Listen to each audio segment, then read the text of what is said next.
In an empty, spacious place, shrouded in smoke, stood a long-haired girl who closed a book, and the protagonist.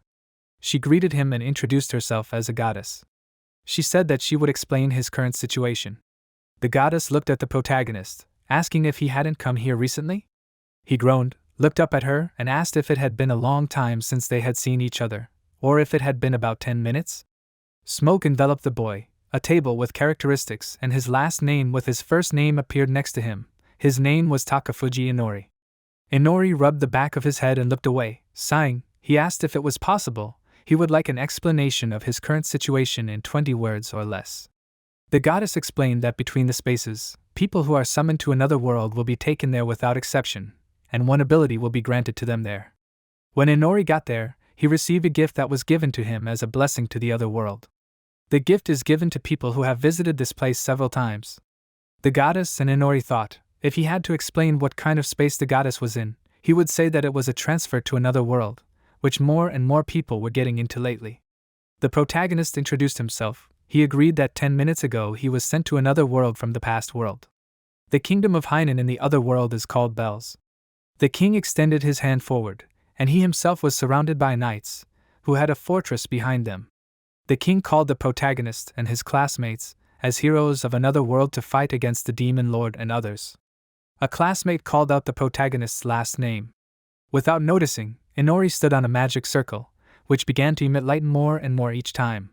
The exclamations and questions of the schoolchildren began to be heard, but a classmate from the crowd exclaimed and told the king that one of the heroes had disappeared. Inori shook his head awkwardly and said that just like that, before he realized it, he was back to square one. He hummed thoughtfully, asking what was going on. Did he die?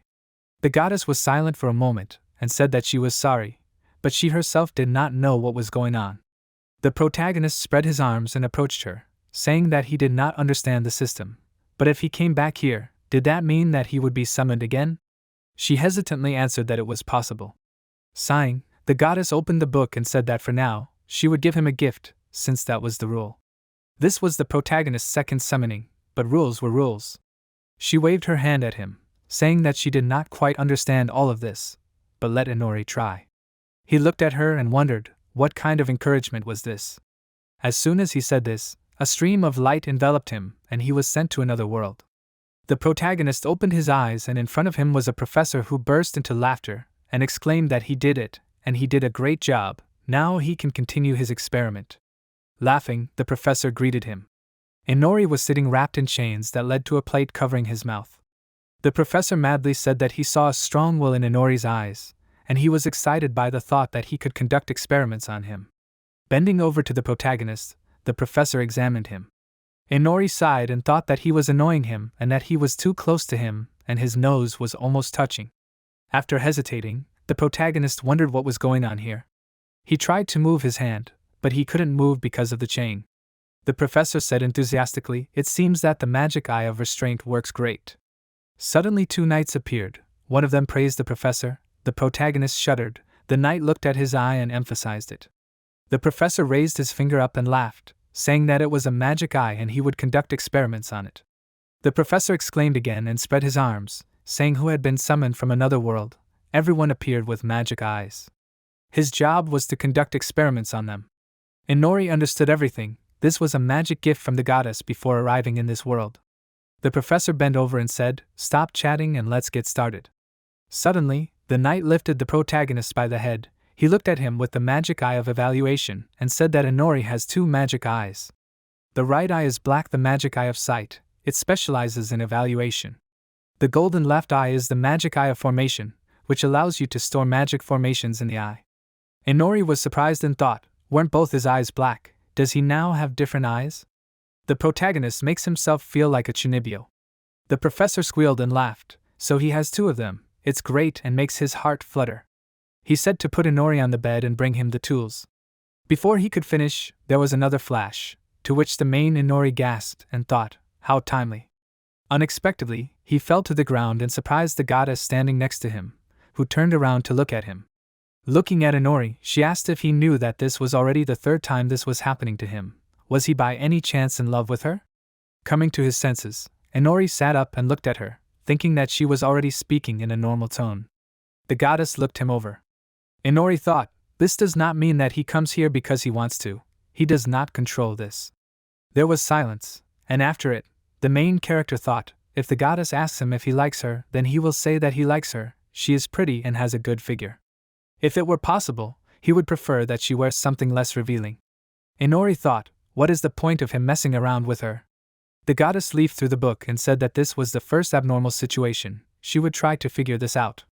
She would let him know if there was another chance. Smiling, Inori said that he was counting on the goddess. He wondered if he had one chance. Inori chuckled. They say that if something happens twice, it also happens 3 times. It would be nice if it didn't happen 3 times. Suddenly, he was transferred to another world again, but then he heard the girl's laughter saying that she did it. Inori sat in confusion in the room where there was smoke around him, and there were trees outside the window. He looked at the woman next to whom the girl was jumping. She said that she expected this from her. Reed-sama exclaimed that she had succeeded and the summoning was successful. The protagonist thought, what's the matter? She seems to be beside herself with joy. Inori noticed that he had long ears. He thought that his summoner was an elf. Sensei praised Sama. As expected, she is very talented. She summoned a humanoid demon. It seems to be a vampire. Those sharp fangs are their trait. The protagonist stood up and asked, is it possible that he is no longer human? Sama, frightened, exclaimed, is he really talking? Inori in response to this introduced himself to them. Sensei thought about the fact that he has a name. They approached him, and she cried out the name Sama and said that a small number of high-ranking demons can talk. Sama began to go through all the possible options. They stroked Inori's head, while he thought, he knows that she is happy, but if they take up too much of his time. Then, interrupting his thoughts, a bright light appeared again, which scared Sensei and Sama. The goddess looked at the protagonist and asked, does he feel sick from summoning him again? She stepped aside and said if he wanted to end this quickly, maybe he should make a contract the next time he was summoned and bind his soul to that world.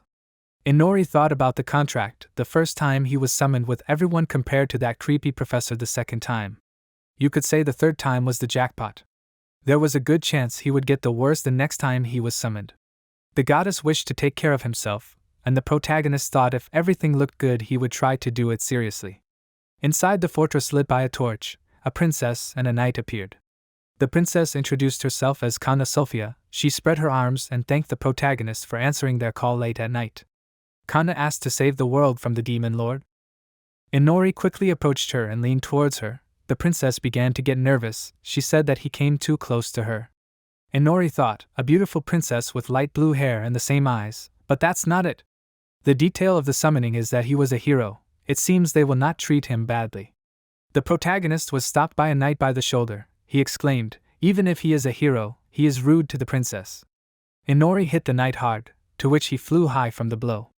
The protagonist thought, what an annoying person, but he is not disgusted to be in this place. He grabbed the princess by the shoulders. He firmly said that they have little time. Is there a way to make a contract with a hero? Kana hesitated, said that there is an option. Clouds swirled around the fortress. The oath ceremony took place in the next spire. The protagonist thought, the ceremony means, but will they make it in time? Kana awkwardly said that she appreciated Inori's quick decision, but maybe they could send him away in a month so he could change his mind? The princess and the protagonist walked down the dark stairs lit by torches. He led her by the hand with him. She faltered and said that she should prepare her heart first. Inori thought about it. Such a short time, even when it was unknown what would happen now. He firmly said that there was no need for that. He thought he should hold her and quickly conclude the contract. When Inori said all this, he unnoticed that he stood on the magic circle. A bright flash appeared again. The protagonist apologized to the princess. He said that time was up and it was all short, but fun. The princess was surprised and let go of Inori's hand. She watched as he disappeared into the circle looking at her. Kana could not stop the protagonist. The goddess smiled, said hello and looked at Inori who appeared. He didn't understand where he appeared, and the goddess said that he almost got himself a princess. The protagonist thought, he doesn't care about this at all. Inori yawned. The goddess thought that he was offended. She came up to him, said that every time he comes here, he becomes less and less like a human. When the goddess was talking about this, a dark smoke resembling a monster appeared above Inori. The goddess looked at Inori and said that maybe he was scared to hear this from her, because she gave him abilities. But now he has several of them and he is now a cheater. The protagonist raised his head up and grinned. he realized that his powers were accumulating. With a snap of his finger, his status appeared near him. Inori was surprised that there were many more abilities than he expected. He lay down on the ground and covered his face with his hand. He said that every day his abilities begin to differ, and he stands out because of them. Maybe he should start wearing an eye patch. Inori glanced at the status and saw the skills. All this is very mentally tiring for him.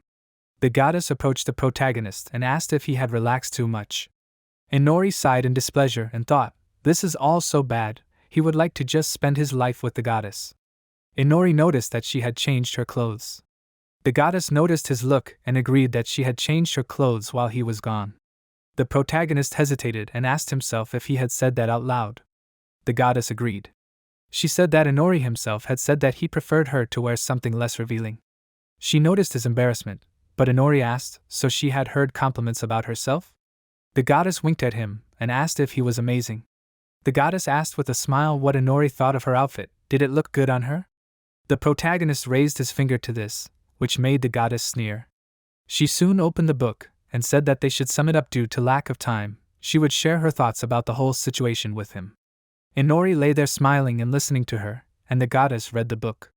She said that summoning basically means choosing someone with a strong soul, because the strength of the soul is necessary to pass between worlds. Inori asked if it was because he was chosen again and again. The goddess agreed with his words. She said that he had a strong soul, which could be called rare. While she was talking about this, Inori, without noticing, was transported to another world. He was surprised and noted that he was transported for the 5th time. There were clouds of smoke around him and a girl in a cloak. She looked exhausted. She introduced herself as Sheena. She is the best dark mage in the world. Sheena looked at the protagonist and said that she summoned him here so that he would inherit her magic. She was clearly tense, and Inori chuckled. Sheena said that the people of this world avoid dark magic, but she believes that the world can be saved with this magic. After dedicating her last 200 years to it, she reached the top. She said that because of this, she has no time left, so she asks Inori to save the world with her dark magic. Inori smiled and said in a drawling voice that he refuses. An awkward silence ensued between them, and Sheena was surprised until the protagonist rolled over. He yawned and said that this all seemed like a deception. The dark mage got angry and said that she did not believe that he refused. He was suddenly summoned. If she asked him, then it would be impossible, but she would not have a second chance. She caught her breath and rushed forward, said that if he inherited her magic, he could do anything with her body. Inori rolled over and waved his hand. He said that it was an interesting offer, but it was impossible. Sheena was surprised and asked why. Inori had already disappeared at that moment. Smoke rose around the goddess. She sighed and pitied Sheena. The protagonist appeared in front of her and looked at her. She said that that world was more or less under her rule, so she knew a little about Sheena. The goddess looked at him and said that she was sure Sheena regretted wasting the last part of her life to summon him. Inori asked in surprise, was he really being blamed? He waved his hand and said, Sheena could summon him again, couldn't she? The goddess looked at Inori and said the dark mage had forcibly exchanged her remaining life for magical power to do the summoning, so it was impossible now even if he killed her.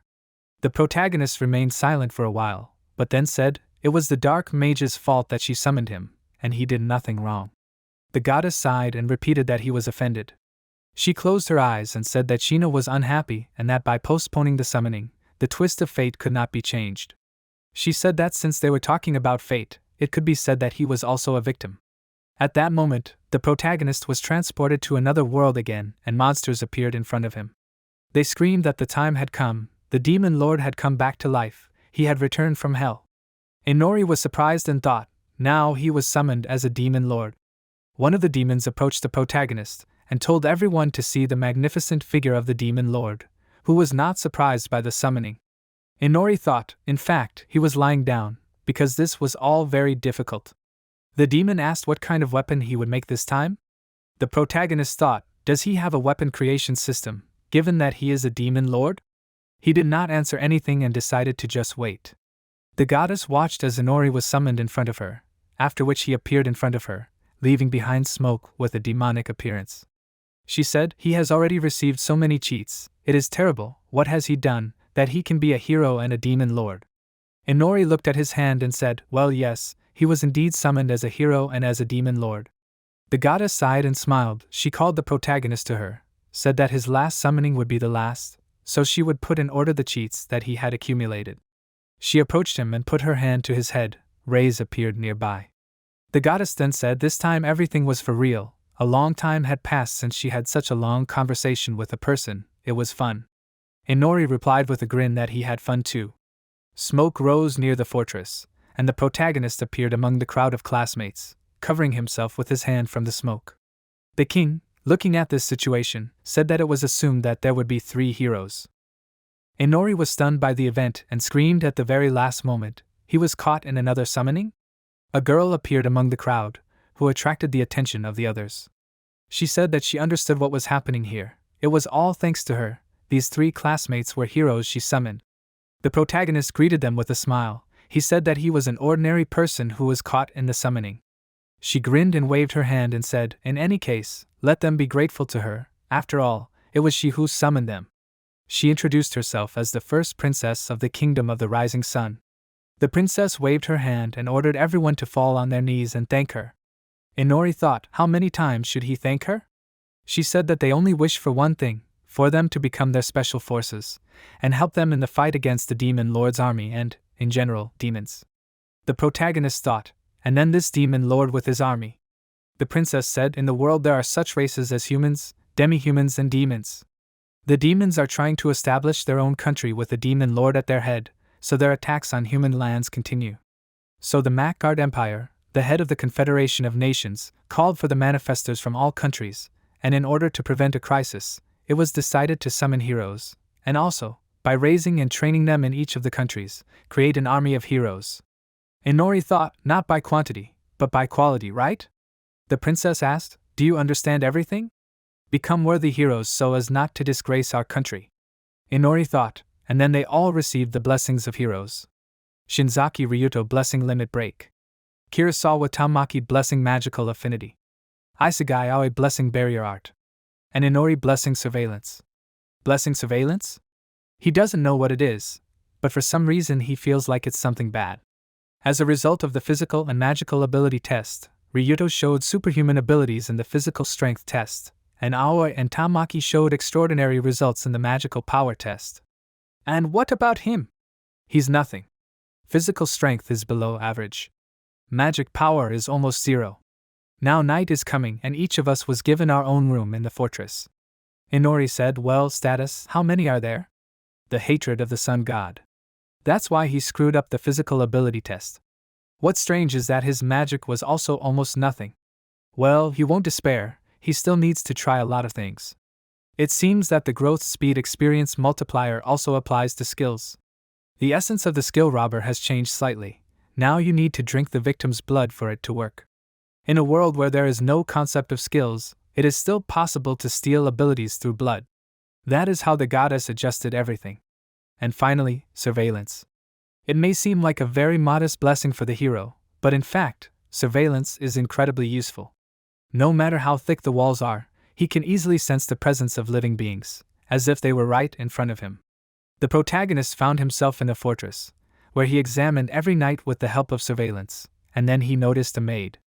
Inori thought, I just understand where everything is, magic eye of sight.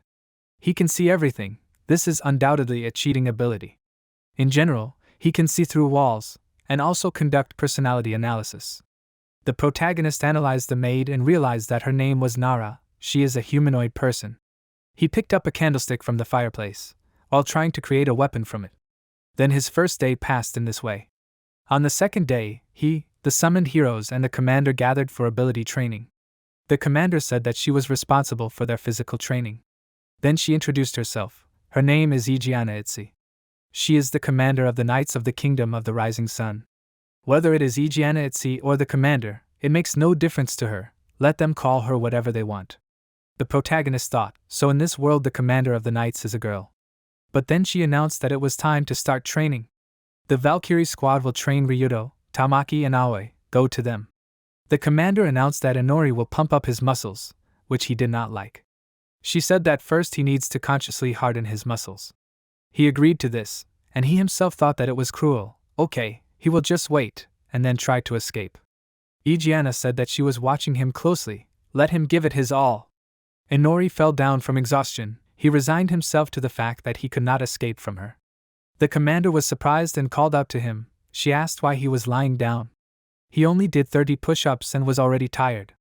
All the other heroes looked at the protagonist strangely and whispered to each other asking what was wrong with him. Inori thought, besides the fact that he had not slept all last night, this sunlight was simply finishing him off. The protagonist called out to the commander and said that he was actually a vampire. The princess extended her hand and called out to Igiana, to which she asked in surprise what brought her here. The princess said that she personally came to observe their training. Let everyone thank her. The commander asked her to sit down, and Inori thought it was her thank me, which everyone ignores, some kind of habit or something. By the way, after training, it seems there should be theoretical classes with the princess. Then first of all, we will use the analysis on them. The protagonist conducted a personality analysis, and next to her was another princess. The first princess asked what was going on here, to which she started a dialogue with the other heroes who were training. At this time, Inori thought both of them had it written in their analysis that they were princesses, but their real name was not written. Or is princess their name? Of course, there's another strange thing, the second princess. Does this mean she is her younger sister?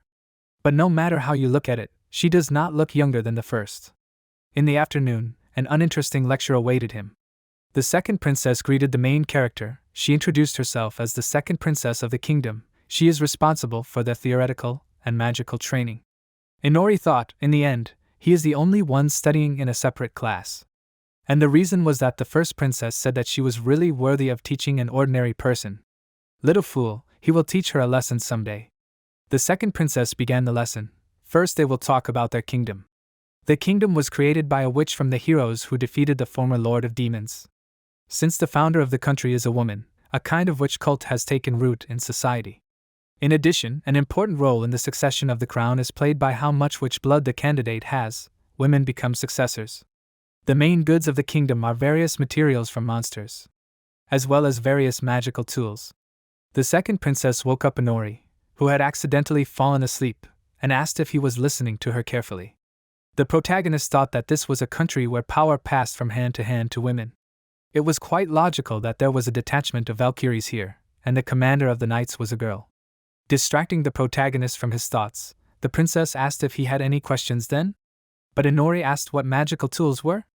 She thought about it, but then said that these were devices that were activated by the user's magic. He thought that this meant that magical technology was well developed in this world. He picked up his pen and looked at it. Apparently, this pen was also made of some kind of devices. It wrote calmly even without ink. The princess asked if he had any more questions, to which he asked what her name was. But the princess said that she has no name, the second princess is her name. When the daughter of the royal family gets the right to inherit the throne, she will be deprived of her name.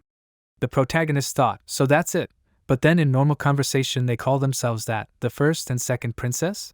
What nonsense! Until the end of the lesson, he fell asleep several more times. But the princess did not show anger each time she woke him up. She just continued to smile, without changing her facial expression. She behaved like a real princess. Unlike that capricious princess. For some reason, he felt something strange in her. But finally, night came. This is his free time from the word hatred of God. He uses it to test his own abilities. That night, he realized something. The magic eye of the formation, it was written there that he can save and use the magic circle that he sees. It seems that you can only use magic circles from this world, where this eye itself comes from. The protagonist rang the bell, and the maid ran up to it. She asked if there was anything she could do for him. He asked if she could bring him paper and a pen. And Nara, what color underwear are you wearing? Without thinking, she looked at him and firmly answered, black. Inori thought, it seemed she really was under hypnosis. Advanced mind control magic, the magic circle that he saw at that crazy scientist. Usually, they are simply impossible to remember in the blink of an eye, but his magical eye of sight has the ability to photographic memory. Memory allows you to clearly store everything in your head. There is another circle that he saw in that world. It is much more complex and larger than for mind magic, but this is a summoning magic circle. Initially, the formation magic eye can only store one circle. But considering that he could remember anything with the magical eye of sight, he just needs to draw the desired magic circle. Thus, he can switch between two different magic circles. Well, this magic circle will be in the magic eye of the formation, in place of the old circle. This is a combination of two eyes at once. Magic Eye of Sight. Inori began to train the skills of the magic eye of the formation, after which, seeing a magic circle in the distance, he was transferred there. Inori said that the transfer was successful. Now he can freely walk outside. Walking forward, suddenly he met a monster without a name on his way. The main character did not understand whether there was a bird in front of him, or something incomprehensible. He looked at him in confusion, and he himself asked if he was strong? His characteristics are high, but he looks somehow strange. After these words, the bird screamed. While opening its mouth, sharp fangs were visible. Inori rushed to the bird and hit it on the head with all his might. He thought, if he understood correctly, then this bird is Ketso, one of the only freaks of this country. Do they hunt them in this country? Walking along the corridor of the fortress, the commander walked. Along the way she met the second princess. She asked what happened. Walking around the castle at night is dangerous. Stop walking around unguarded. The second princess turned to the commander and said that she had something to talk to her about. She said that Inori had asked her today what magical tools were. Didn't the commander explain this during training? The commander replied, those three are given training weapons, and he is being trained in physical strength. The princess exclaimed, only a few can withstand monsters, only with their magic or ordinary physical strength. Okay, some heroes, but Inori is a simple person. Without a magic weapon, not only can he not withstand the Demon King, it will be dangerous for him to fight even ordinary monsters. If they do not give him at least some power, then at this rate, he will die just leaving the fortress. Inori used all his strength, true dark magic, shadow movement, domination, true dark magic. And this magic is extremely useful. Interesting, very interesting. You can hide in the shadows and even control objects nearby. He can play with them as he wishes. However, you can control inanimate objects. In addition, you cannot attack with what you control. You just have to use your brain a little. After these words, the protagonist flew up and directed all his power at the monster, and the monster was hit by rocks that almost tore it apart. He thought, with the help of remote control, he can control objects from a distance. By putting energy into them, he simply redirects the energy to the monster. In this way, he can direct the attack as he pleases. The conversation in the fortress continued. The commander said, undoubtedly, using such devices, one can significantly increase one's strength. However, this will be the power of the device itself, forcing them to rely on something from the outside. She can sow weakness in their hearts. Her opinion is that in the beginning, one must thoroughly temper the body and spirit, so as not to give rise to this weakness. The princess said that she heard her, and she apologizes, since she bears the title of the strongest of the human race. It seems that she is worried in vain. She apologized, but the commander called out to her and asked if she does not smile at her as before. But she answered her that she would like to. The commander asked what the princess thinks of the first princess. But she said that her sister was talented, smart, and popular. She was perfect for the throne. The commander asked if she really thought so, but the princess told her that any of them could always listen. Negative remarks about her sister could be considered an insult. She asked if there were informers, then there was no need to worry, there were none here, Aliyah. The protagonist finished the fight. He sat on the monster's bloody body and looked at the moon. He wiped the blood from its face and said that the monster had sucked all his blood. 2 weeks passed, the protagonist thought. After he was summoned here, he began to feel that he was in trouble. The first reason is that the treatment is a bonus only for those three. The second reason is that the kingdom's country is experiencing financial difficulties. Therefore, their summoning could be due to the fact that the Confederation of Nations will very generously reward all the countries that summoned the heroes. Inori fell asleep in class again, but the princess asked him to be more attentive. He thought, fell asleep in class again, and she still has the same facial expressions.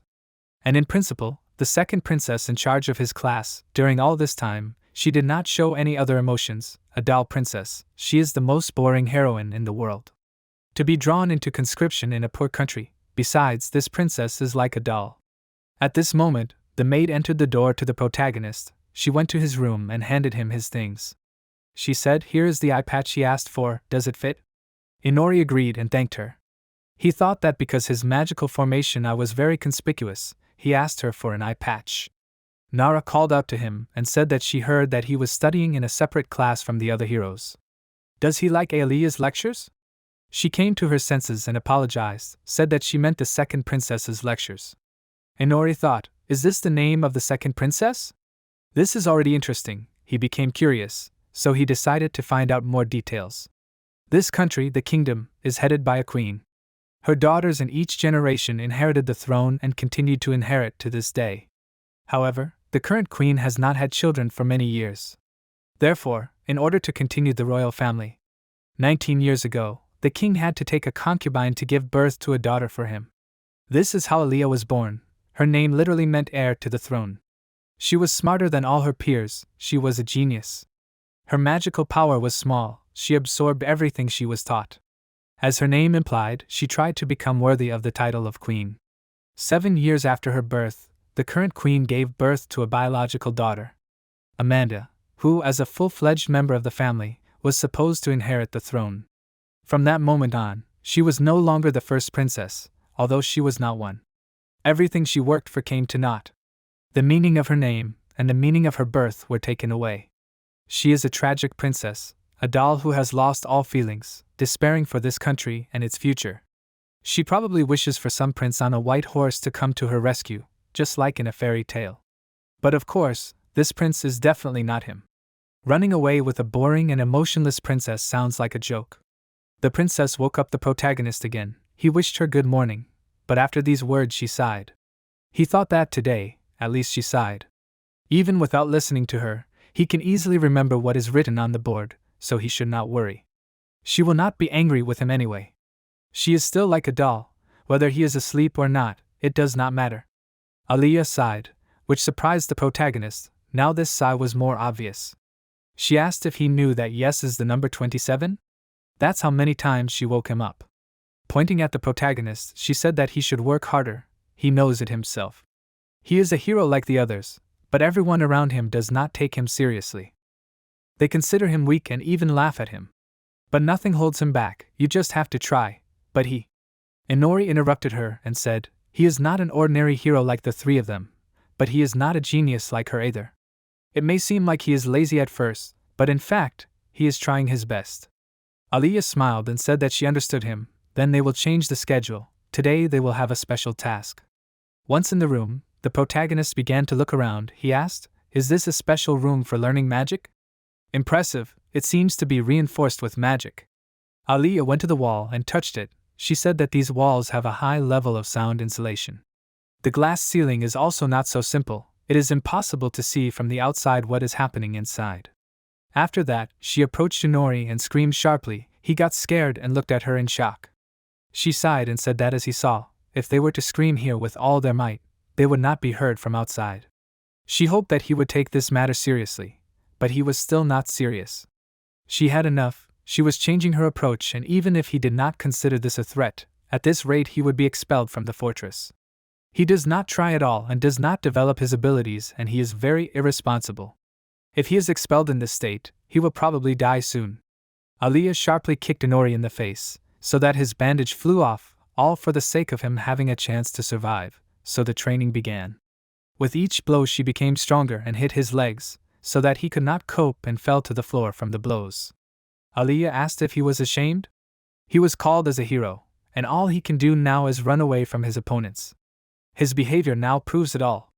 It is clear to everyone what will happen to him if he is left alone with the enemy. Even against a weak enemy like her. Inori is surprised by the princess's harshness and anger.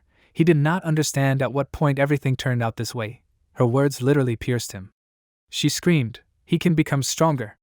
After all, he is not like her. He has not yet been left behind everyone. He is not stuck in this hole. He thought, what she is indignant about, what she is furious about, this is not some kind of offense on his part. Aaliyah created a magic ball from which sparks emanated.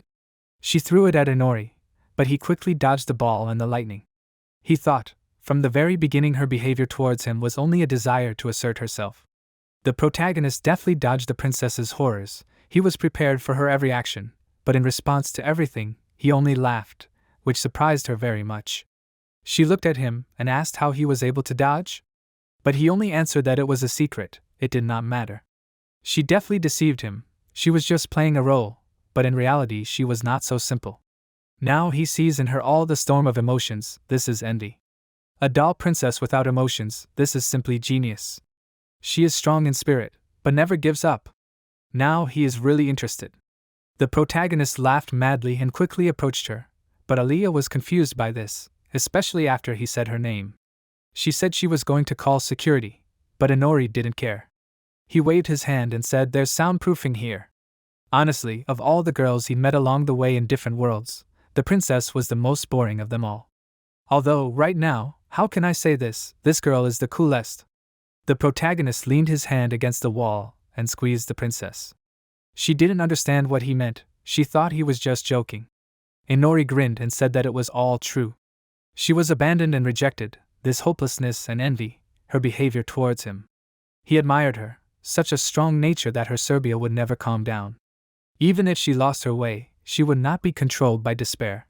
No matter how she played the role of a doll princess, there would still be a fire burning inside her. At first, she disappointed him, but he could not even imagine that she was so strong. The princess sighed sadly. She awkwardly said that she was weak, she wanted to become stronger. She didn't want him to break, she thought she could make him stronger. Inori laughed and spun around, said, "So that's how it is, then she doesn't have to worry, maybe he already rests a lot, but his desire to achieve his goal is very strong and about the same as hers." Aliyah said that it seemed like she had started all this in vain, the special lesson was unnecessary. But let him stop sleeping during the lessons. It's much more fun when there is a partner who is as eager to achieve the goal as he is. She went to the exit, pretending that nothing had happened. With this, the special lesson ended. Heading to the exit, she returned to the role of a doll princess. What a pity, she would have liked her to remain real for a little while longer. A cry suddenly rang out, screaming in alarm. They reported that there was an intruder in the fortress. In the corridor of the fortress, there was a battle between the knights and a fighter who knocked down all the knights and broke their swords. Everyone was confused about who this person was, but he introduced himself. He was the hero Masayoshi Date. He came to fight Inori. Let them bring him to him right now. Inori appeared in front of the other heroes. He smirked and thought, now let's go back to the episode about his left eye and his eye patch. It happened shortly after they were summoned. During the victory with the 3 other heroes. Everyone asked the main character what was wrong with his eye, why was it different from the other one? But he was just thinking, from the very beginning he wanted to hide it, but this moment became decisive. A Japanese man with a yellow eye? He agrees, it's somehow unnatural. A similar situation is on Aoi's side, but what about Ryuto? He looked at the other heroes and said, Tamaki, there are things she doesn't need to know. He's just at that age now. The protagonist thought, one day Ryuto thought that he had 8th grade syndrome, and he just wears contact lenses on his eyes. But it is better for him to stick to this version. He started to parody Inori. He screamed, it can't be, they and because of his eyes? Apparently it is because he passed through a space-time gap. Because of this, the seal on the eye was broken. The protagonist thought he felt that the temperature around him dropped by 5 degrees. Although he understood that perhaps he was overacting and he was missing something important, but fortunately everything went without incident. Now the next day and in the present, he wears an eye patch on his eye. The knights were surprised by the visit of the hero. They exclaimed his name in surprise. One of them said, no matter what country he is from, he should not think that he will get away with this. Masayoshi grinned. He said that they are already annoying him. Let them shut up already. At that moment, he pierced the knights with his sword, so that they flew in different directions. The heroes and the commander burst into the corridor of the fortress. They immediately ran up to the knights and began to ask them everything. The commander said, let her report everything. Who are these bandits, and how did they get inside? How many did they allow in total to get in here? One of the knights hesitantly said that only one entered through the back entrance. She said, something seems wrong here, and why did it all happen now? When they invited heroes from neighboring countries to our public meeting today, they will all be here soon. The knight was horrified. He said tensely, it's hard to believe, but the bandits said that he. At that moment, the team of heroes entered the corridor of the fortress, where the battle had just taken place. Ryuto asked in horror what happened here. Did this guy really do everything alone? The bandit saw them. He looked them over from head to toe and said in a drawn-out voice, modern clothes and girls, so these are the heroes of this country? One of them is just a guy. Then by process of elimination, it seems he is Inori. After saying these words, he suddenly moved towards the heroes and struck Ryuto with his sword, but Ryuto stopped him and struck him with his sword. Everyone started screaming in horror. "He is so fast and sudden, he is also a hero," Masayoshi said with a crazy smile. "He came all this way to meet him. Let him duel him." He suddenly began to strike, which made both of them throw themselves in different directions. The battle was hard. He asked, "So what kind of sword is this?" "Ryuto just swings it in different directions and there is no meaning or style in his actions. But this sword is sharp and refined, as if it is driven by only one idea, to kill the enemy." Ryuto was surprised by the battle. He said, "Masayoshi is too strong, he is very strong for a human. No, he is a hero, his strength comes from a blessing, but he does not know what kind of blessing he has." Just as he was about to make a powerful strike, the hero broke his sword. Masayoshi said with hope for victory, "It's over, he will die now." As soon as he said these words, the commander came to him. She asked, "Is this sword from the Grand Kingdom, right?" As soon as he heard these words, he turned around sharply and made a strike, but the strike was blocked by the sword. She said seriously, "Doesn't he think that he is going too far, an esteemed guest from a neighboring country?" Masayoshi frowned and asked, "And who is she anyway?" At these words, she introduced herself to him. Her face was cold and serious. He grinned at this and said, "Oh Commander, that's amazing. But whoever she is, if necessary, he will kill anyone who gets in his way." Ijeana glanced at him and said, "So that's how it is, then she will have to make a rough reception." She swung her sword sharply, but he responded with the same. They fought so hard that sparks flew from the contact of their swords, and they themselves flew up from the blows and tried to damage each other. Unexpectedly, the commander dealt damage and cut his cheek. He tried to catch his breath from the pain in the fight. He angrily asked, "Why is she so strong?" Ryuto was surprised. He asked, "Why did the atmosphere suddenly change?" The hero grinned and said, "It's been a long time since he used his blessing." They thought, "Hasn't he used his blessing already?" The commander held out her sword and covered herself with it. She said, "It's better for him to lower the sword, otherwise she will stop holding back and everything will be bad." He smiled and said, "He can't let go of the sword, he hasn't finished with his goal yet, namely, defeating Inori." She was surprised. There was an awkward silence, but she asked, "If he wanted Inori, then why did he fight Ryuto?" Masayoshi asked, "Well, who is this Ryuto anyway?" Without noticing it, a dark magical form appeared behind him, and he felt pressure from it. He turned around and saw the protagonist standing above. Masayoshi was stunned and he asked, "Who the hell is he?" Inori looked at him with confusion. He wondered, is it really his imagination? And so suddenly he is picking on him. There are beaten soldiers, apologizing high-ranking officials from a neighboring country. As for Ryuto, what happened to him and his harem?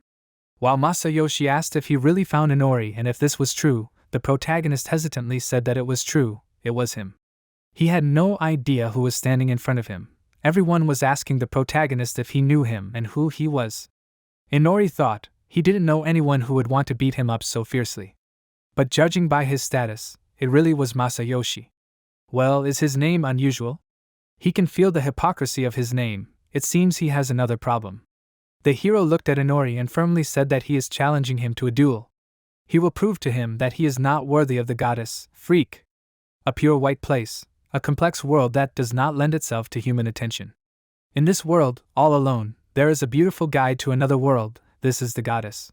She was sitting on a lounge chair near an umbrella that protected her from the sun. She took off her glasses and said, "Era, a summoning after a long time, but she thinks everything is as usual. It's just that when he appeared, everything was so abnormal.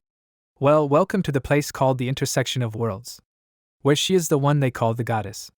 After these words, she quickly changed into her usual image, and with a book in her hand, she snapped her fingers, after which Masayoshi appeared in front of her.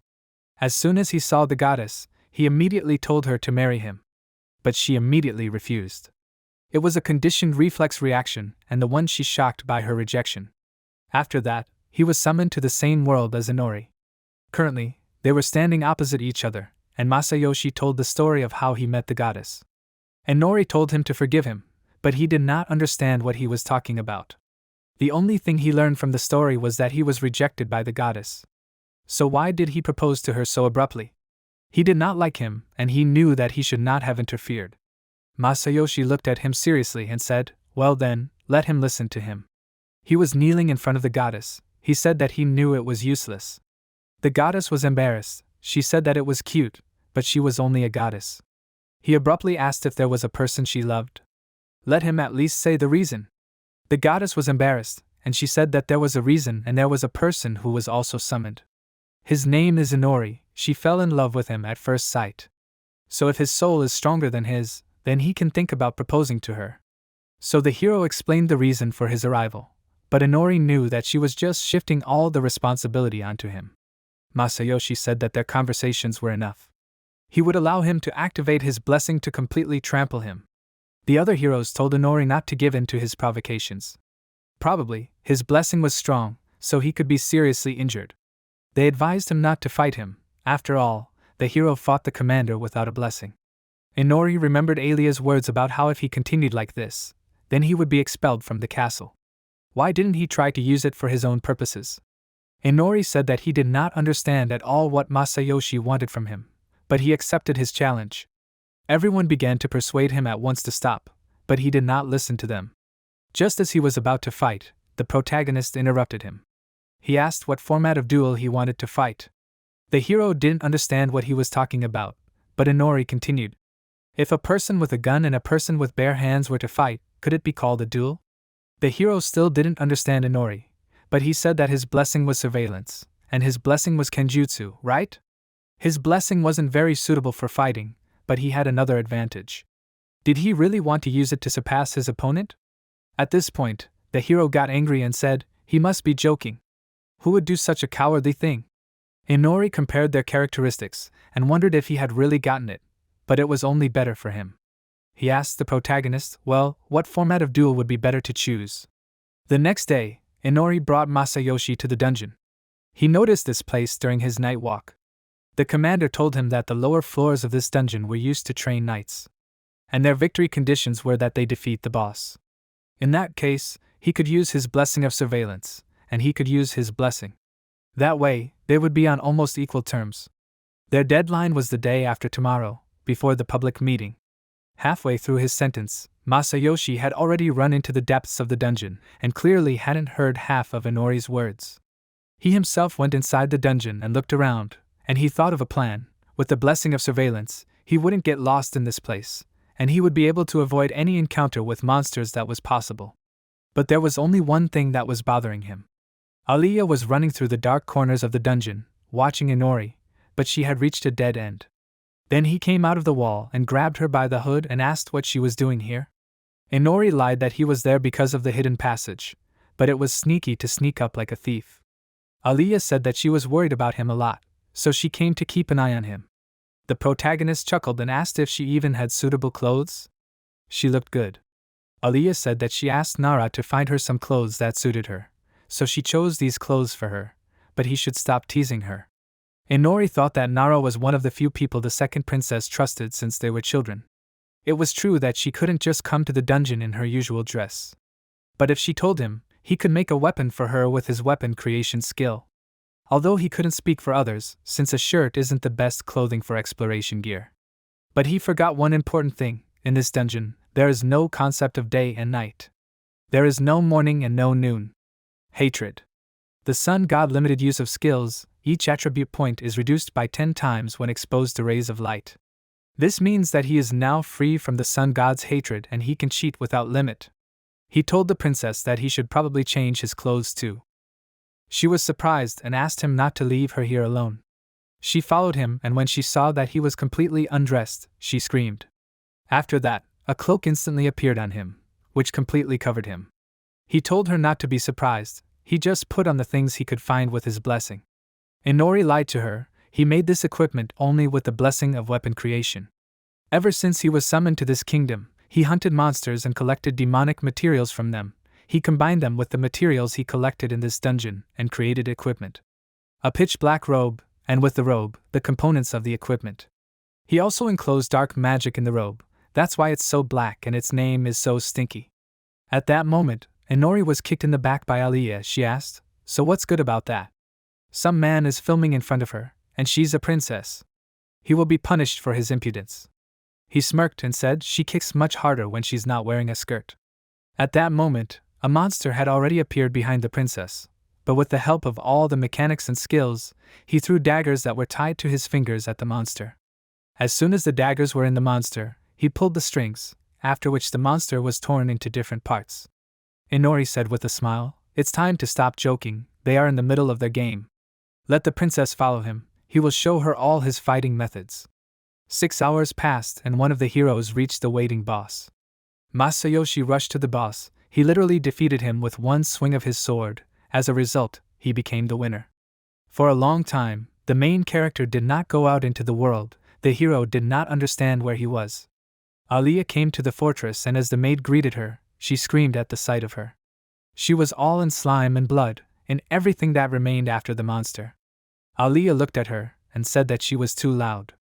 She would like to take a bath, let the maid prepare her. Nara began to take off all the dirty clothes from the princess. She asked why she was so dirty, what happened to her. "And what about Inori?" Aliyah said, "He should already be with the queen." Inori went to the queen, an army of knights stood next to her, but she saw the main character and was surprised. She asked if he wanted to explain why he started a duel against a hero from a neighboring country, and with a big lead. Inori said that he had no excuse. The queen spoke with an exhausted voice. And as you can see, he was completely defeated in that duel, not only because he did not defeat the boss, but also because he did not reach the boss's room. The queen said angrily, "Still his laziness." She overlooked his incompetence. But now he has caused damage to their country. There is no point in feeding the incompetent, he is banished from the fortress. Does he have any objections? Everyone in the hall fell silent, but Inori said that he did. They said that he caused damage, but what do they mean by that? Yes, he lost the duel, but so what? What was at stake in that duel? The queen does not know, does she? At stake in that duel was dignity. The condition was that whoever won the duel would be worthy of a certain woman. The queen sighed and lowered her head, she covered her face with her hand and asked, "Was that all that the duel was about?" The protagonist confirmed her words and thought, "Dueling is an old tradition, and they say that everything that is divided into stakes in advance has absolute power. But this time, this was not the case in this duel. Therefore, from losing this duel, the country does not suffer any losses at all. In addition, in that dungeon, he did not just do nothing. If he could not win, then he thought that at least he took something with him. So come on, please look inside." A few hours later, Inori and Aliyah were wandering around the dungeon and she asked him, did he really want to abandon the duel and hunt for treasure? Inori confirmed this and said that the commander knew, and the duel was stupid. In the first place, what benefit did he get from fighting this monster? From the very beginning, his goal in going to this dungeon was treasure. He can feed his tasty victory to the dog, but when he throws away his shame, beauty and humanity, there can be another way to benefit from it all. If he does not know how to do something right or successfully from the start, then he can simply do it wrong from the start. And he will do anything for him. They heard a noise that scared them, and Nori told them to hurry. Aliyah noticed the chest and called out to him, but he ignored the chest. She said that it would be a great loss not to explore the precious treasure chest. Aliyah could not finish speaking, as the chest in her hands turned into a monster that wanted to eat her, but in the end, it did. The protagonist was surprised by the situation and her screams, but said that it was funny how the royal person in this country could need such help. Well, judging by the status of the mimic, it does not seem like he is threatening her life, so he thinks he can watch a little longer. In the kingdom in Aliyah's room, she was already in the bathroom where she relaxed and exhaled after a hard day.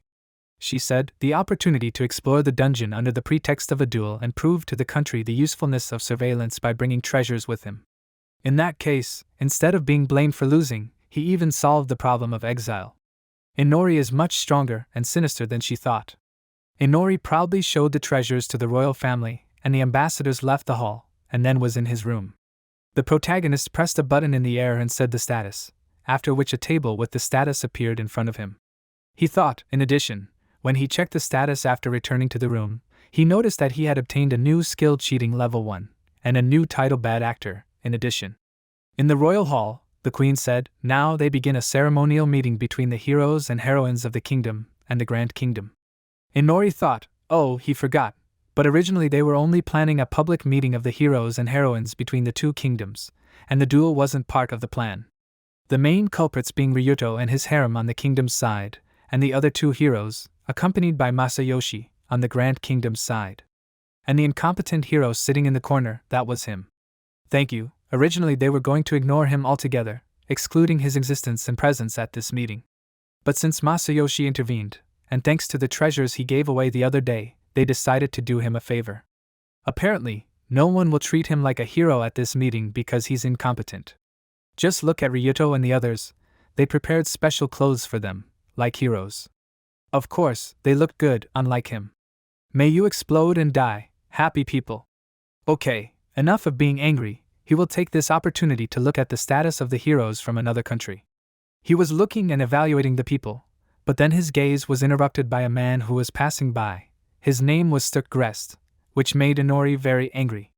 A boy named Tanaka Yuichi with theology records from a neighboring country apologized for the inconvenience they caused them. A girl named Hikari Goda hit Masayoshi in the shoulder. She said that he should apologize to everyone. She said that he selfishly started a riot on his own and caused trouble for this country. Can't he just be honest and say that he is sorry? Doesn't he think that it is uncool? She said that he is a bored and to shut up. It is her status to have small breasts. He smirked at this, which jokingly angered her. She said that there will be a war between them then. Inori thought, it seems they have something to do. In any case, if he sees him, there will be no end of trouble, so he will leave here quickly.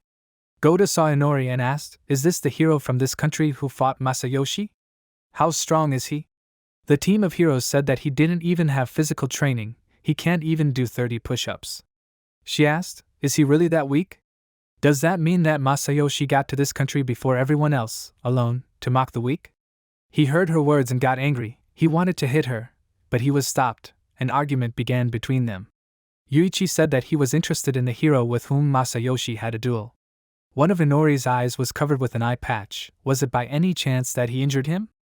The heroes told him that it was not in this case. This eye patch was with him from the very beginning, when he appeared here, but they did not think that it was with him because of the illness. He asked in confusion, then Masayoshi was not the cause? But then why is he wearing an eye patch? Tamaki said that under that eye patch he hides another eye of an unusual color. She thinks that he uses contact lenses or something to change his eye color. Yuichi was shocked by these words. He thought that since he wears different lenses, he must have 8th grade syndrome. From these thoughts, he choked and all the liquid in his mouth came out. Goda screamed, did he vomit blood? But the other heroes said that it was just the juice he drank. Suddenly Inori came out to them. He apologized. He leaves Ryuto to deal with Masayoshi and the others. Now that he looked at his status, he no longer needs them. In general, besides Goda's light magic, Yuichi has records of some kind of mysterious ability, and he was a little interested in it. As soon as he walked further, he met the first princess. She was surprised at the protagonist and said, look who came here. Why is he here now? She invited him to this social gathering that he shouldn't be at, by the way. Thank her. He nodded his head and said he was glad she liked the souvenirs he brought her back then. She was surprised and remembered that she was wearing a piece of jewelry from there. She said she wore it for him. Let him thank him. Anyway, let him be grateful to her and continue enjoying the feast. He thought, this feast in honor of the gathering is quite luxurious, considering how luxurious this feast is, considering how poor this country is. The finances in this country are in a very sad state, so the treasures he brought back the other day played a huge role. Well then, he thinks, no wonder, but why are all the nobles here fat, and the queen is covered in expensive jewelry? Apparently they are the type of people who waste money and then don't understand where it went, lol. Still, it's quite hard to be alone in a place like this. He doesn't even know what to do. At that moment, Aliyah entered the hall. Inori ran up to her when he saw her. He said that she was his salvation. But when he saw her, he realized that she had once again taken the role of a doll because of this place. Then there was no point in that either. What should he do here? Where could he go? After these words, Inori was grabbed by the shoulder. Masayoshi greeted him. He said that they had stepped aside to negotiate. He asked why he had agreed to participate in the duel at all. He had heard that he had simply taken all the treasures. That was the only reason he had gone to the duel with him. Inori said that a duel for a goddess was stupid. He didn't need all that. The hero said that no matter how much he regretted it, it wouldn't change the fact that he had won. Inori said that he didn't regret it and hadn't even thought about it. Hearing this, he got angry and said that Inori was a smug and creepy idiot. I wonder how the goddess could like someone like him. Masayoshi chuckled and threw a bone at the protagonist that could have hurt him, but he managed to dodge it reflexively. He thought, this damn goddess, what a problem she is. At this time, the goddess sneezed and asked, well, who remembered her? How difficult it is to be a beautiful girl who can propose in a matter of seconds of meeting, it's all about her. But I wonder how he is doing? He must have caused a stir in the neighboring country. Although she doesn't think that it's easy to defeat him with his soul power. She thinks that it's impossible to defeat him at all. Soul power is the power of the spirit, and it means that he is more arrogant, more greedy, more selfish, more insane and more exceptional than anyone in the other world. A person who can be called the complete opposite of justice. A person who can make everyone in the world his enemy and destroy them one by one with complete impunity. What else will happen next? She is so excited. The protagonist thought, leveling up is becoming more and more difficult, although it is not surprising, because there are no monsters here except for the Ketso. Commander Ijin Masayoshi, it seems that this world is full of cruel and strong people. He should expand the range of the search to places where there are stronger monsters. Now, a few days after Masayoshi appeared, he finally did it. He entered this place, not knowing that this is his first defeat and his impending death awaits him here. A fantasy forest in the middle of ordinary mountains. This place was hidden by hallucinations, illusions and other special powers. But the ability of his magical eye or illusion collapse allowed him to reveal it. In a fantasy forest cut off from the outside world, he saw great nature. And also an unusual monster that he has never encountered before. This is definitely a bad place. It all looks like an RPG game. Probably this is the stage with the boss. Passing by the dark forest and the monster, he pretended not to notice it. He clearly did not want to fight. He wanted to leave unnoticed. And at that moment the monster did damage to Inori. It bit off his hand, which made him throw himself back and crash into a tree. He did not understand what was happening, but with his eye he captured the monster at the moment of attack. The protagonist analyzed and realized that the monster was Fenrir, a phantom of a white wolf. He thought, is this really not an ordinary monster, but a phantom? Isn't he one of those monsters that should retreat in the middle of the game? The wolf angrily asked why the force appeared to Inori. He was surprised and said, I didn't think Fenrir could talk, but what does he want? What if he says that he just got lost? He would not be completely lying if he said that he got lost, because the thing is, he did not plan to go so far into the forest. Actually, ever since he went to the forest, his detection skill went crazy and stopped working. Detection is a blessing of this world, so there may have been times when he was resisted by the powers of this world. He was too careless. The monster furiously said that Inori would tell him if he killed his brothers. Inori easily said that he was just trying to fight back. The monster was still furious. He said that in any case, he can't leave him alive now that he knows about this place. He doesn't have a right arm, no magic tools, no chance of winning. Inori asked, well then what's the point of asking him questions if he was going to kill him anyway?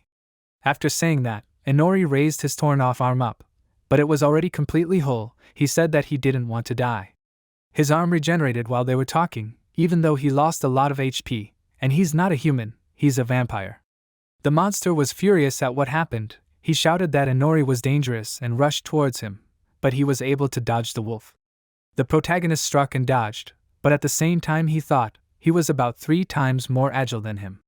But when it came to reaction time, he had an advantage because he had a magical eye of sight.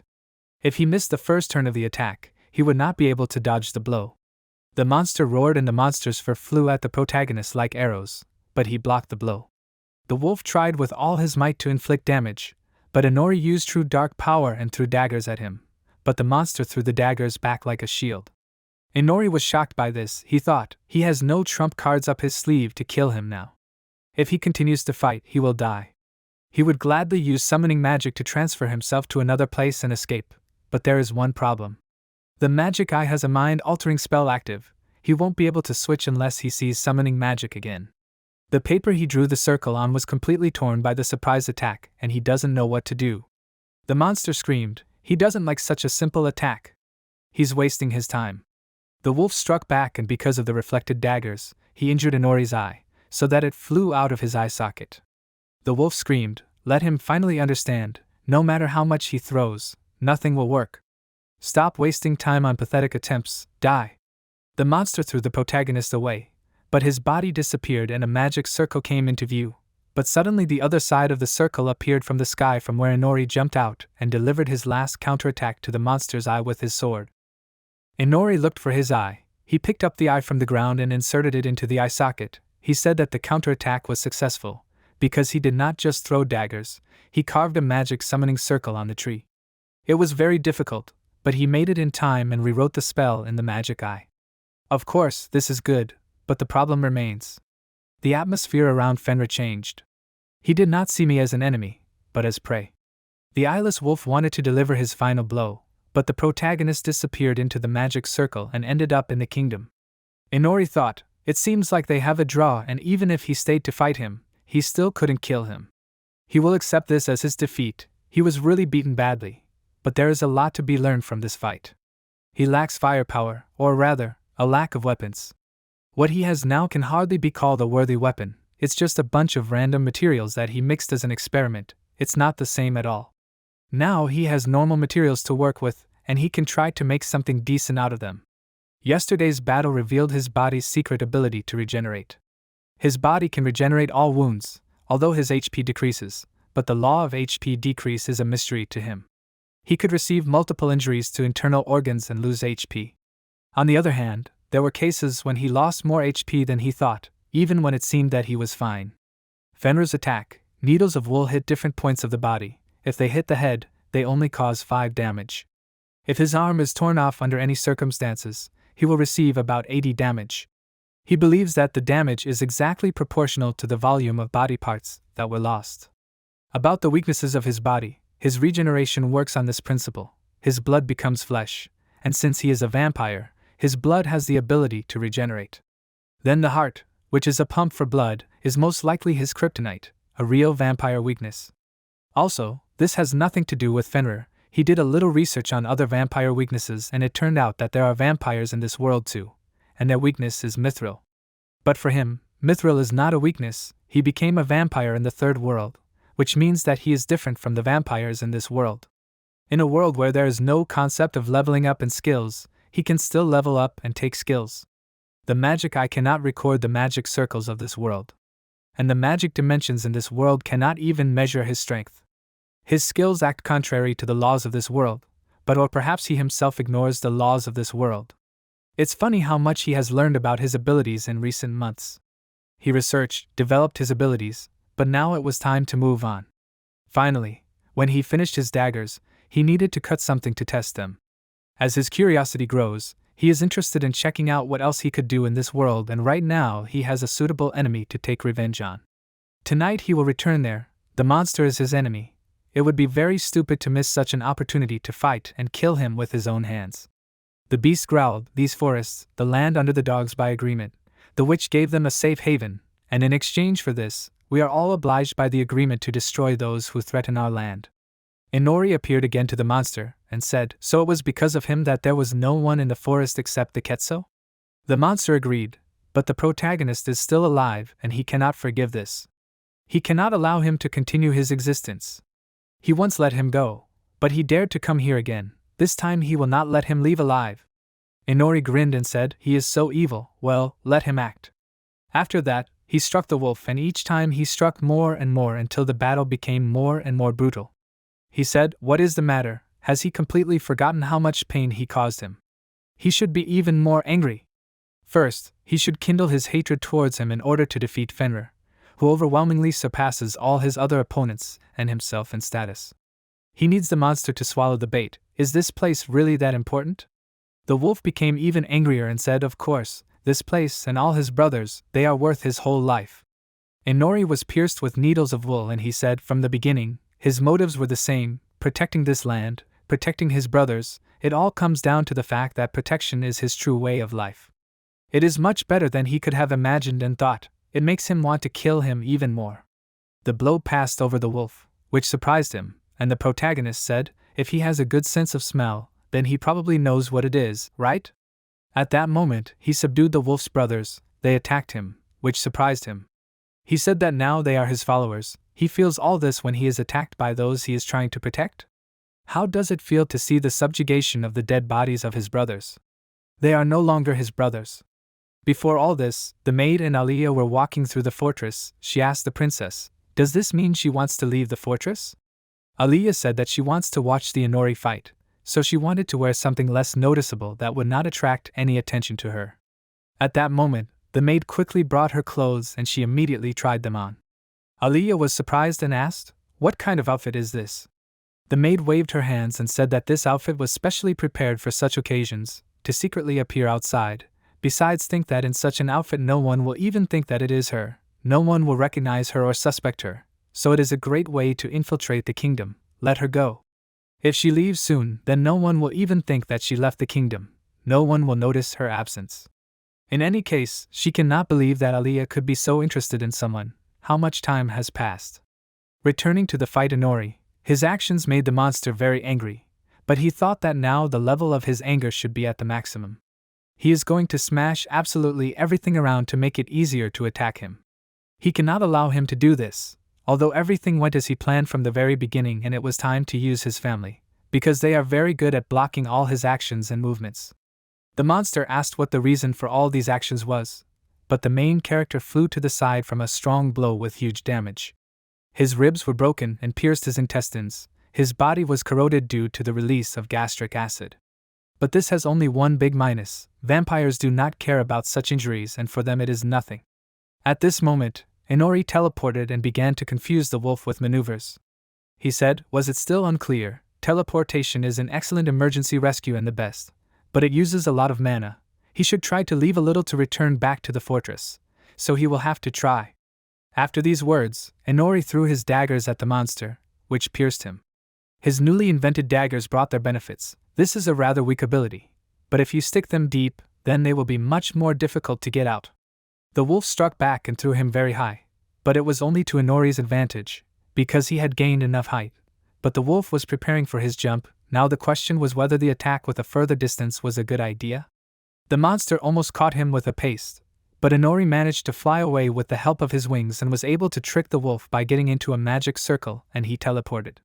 Inori smiled and said, "It was time to pacify the wolf." After these words, after teleporting, he rushed at the main character, but he used a grab and Fenrir's entire body was wrapped in chains that almost fettered his movements. He said that trying to break free was not the best idea, because the trees around were 300 meters long, and besides, he had woven everything so that the force of the grab was distributed evenly. He would not be able to break free from here, he would not even be able to avoid death. He can completely control what he created, even the smell can be erased, so he did everything and made the smell of this chain, so that he would relax and lose his vigilance. All the shadows of things that he decided to take control of belong to him. These are all things that are connected to his shadow space. The shadow daggers that he stuck in different trees during the attack, he created a chain to control it remotely. After that he took himself as bait, teleported to the sky and slowly lured him into a trap.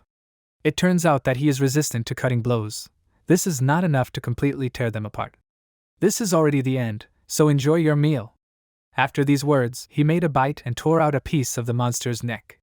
He got the 13th level and went up 5 levels. He acquired not a few more skills, even unique skills, but this is the blessing that the monster had.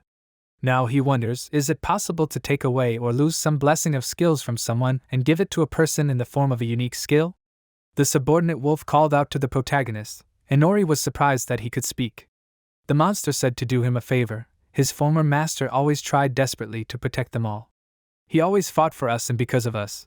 But is the protagonist really going to finally kill all the inhabitants of this forest? Inori smiled and said that he was going to hunt everyone in this place. The wolves asked to become his master, instead of the defeated monster. He thought, now it is clear, Fenrir wanted to protect them all, but he is offering to take his wolf family under his wing? He doesn't think that his family will be able to bring him many problems, if of course they will be. But they need food, but they can become an excellent weapon for him. After all the thoughts, Inori agreed to the proposals, and the pack of wolves began to thank him. Sucking blood from Fenrir was a very difficult and hard process, but this huge white wolf, I wonder if he will be able to turn black if he becomes his servant. If they make all these wolves from this forest their family, then it will be a very large and black family. By the way, his clothes are also completely black like them. But when all of this was already done, the sky began to brighten. If someone returned home at the very early morning, then it was disgusting. Inori did not imagine at all how he would try not to fall asleep today during his classes. In the hall of the fortress, the commander and the main character were sitting at the table, She was drinking tea and invited him to join their order, but he was very surprised by this offer. He thought that he was summoned today to be exiled from the kingdom, but instead, he was offered to join the order. She said that he could temporarily not worry about his exile, due to the duel with the hero from the neighboring country. This is all just a temporary reprieve for this matter, since he will not be able to fight the demon lord herself as a hero at all. Inori thought, he is not a hero at all. If he cannot fight the lord very soon, then it will be the end of him being specially addressed as a hero. So she is asking him to join their order since he cannot be a hero? She said before she continues, she does not think that he is completely useless, since his skills can be directed in a more correct and better direction. Did she surprise him? Inori awkwardly said the commander surprised him just a little, but it is due to the fact that basically everyone in this world thinks that he is completely useless. He always tried to spend more time on his training, but even so he was still considered a loser and someone like them.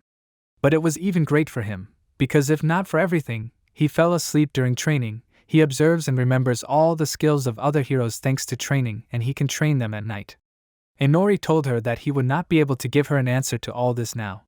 The commander sighed and said that if he had no one at all to turn to, then let him come to her.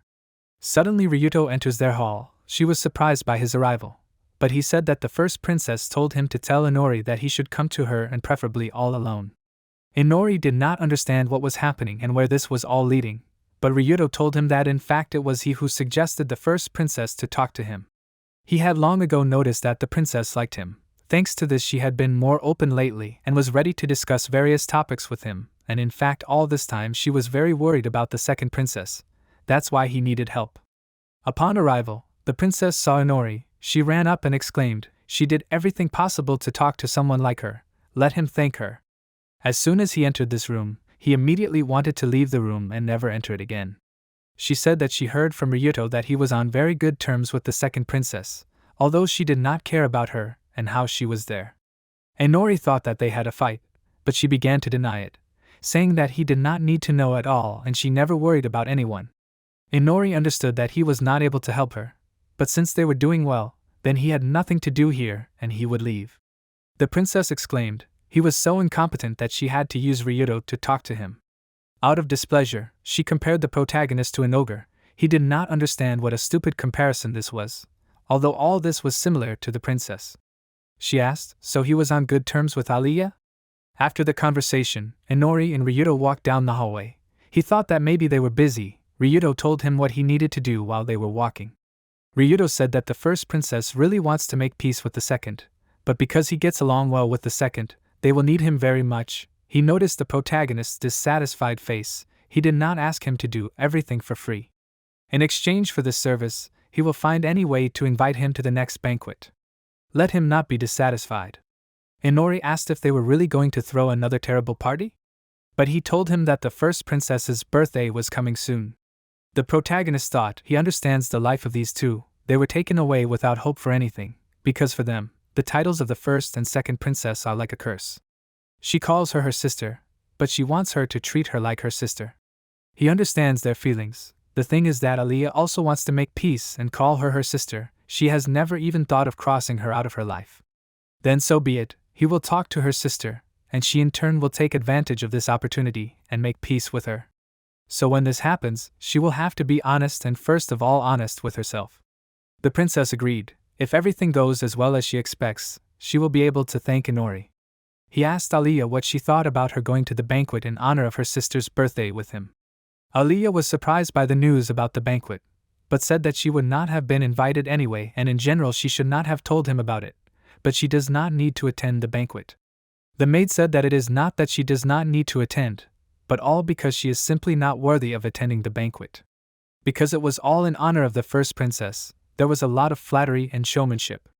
Even the food was decorated more than usual, all in order to please the princess even more. So Aliyah is left alone again, all because she was denied the opportunity to enter the banquet, but despite this, she still continues to smile again. She is not sure, but the first princess will say so. They will have to do what they want. Inori, despite all the words, decided that he will go to the banquet. Aliyah sighed and said that if this is really what the princess wants, then she does not know what to do. She does not know how to reciprocate her feelings, so she better leave. Inori and the maid walked together along the shopping street of the kingdom. His task for this day was to learn about the changes in prices in the market for different goods. Inori needs to remember this, because today his lesson will be devoted to social issues. Aliyah said that they can behave less and less respectfully today, and she herself used some kind of magical artifact to change the color of her hair, thereby she began to look like the maid's sister. Today they went out to the city to shop, which means the purpose of their trip is to find a gift for the first princess. He asked them what he should do, to which he was told that he should be a servant and guard for them. Inori was indignant at this, and said that they should discuss everything about how they can even address him. Aliyah told him that therefore, as a guard, he should address her respectfully. They walked along the street for a long time looking for a gift, but they noticed a display case with jewelry, which immediately caught their eye.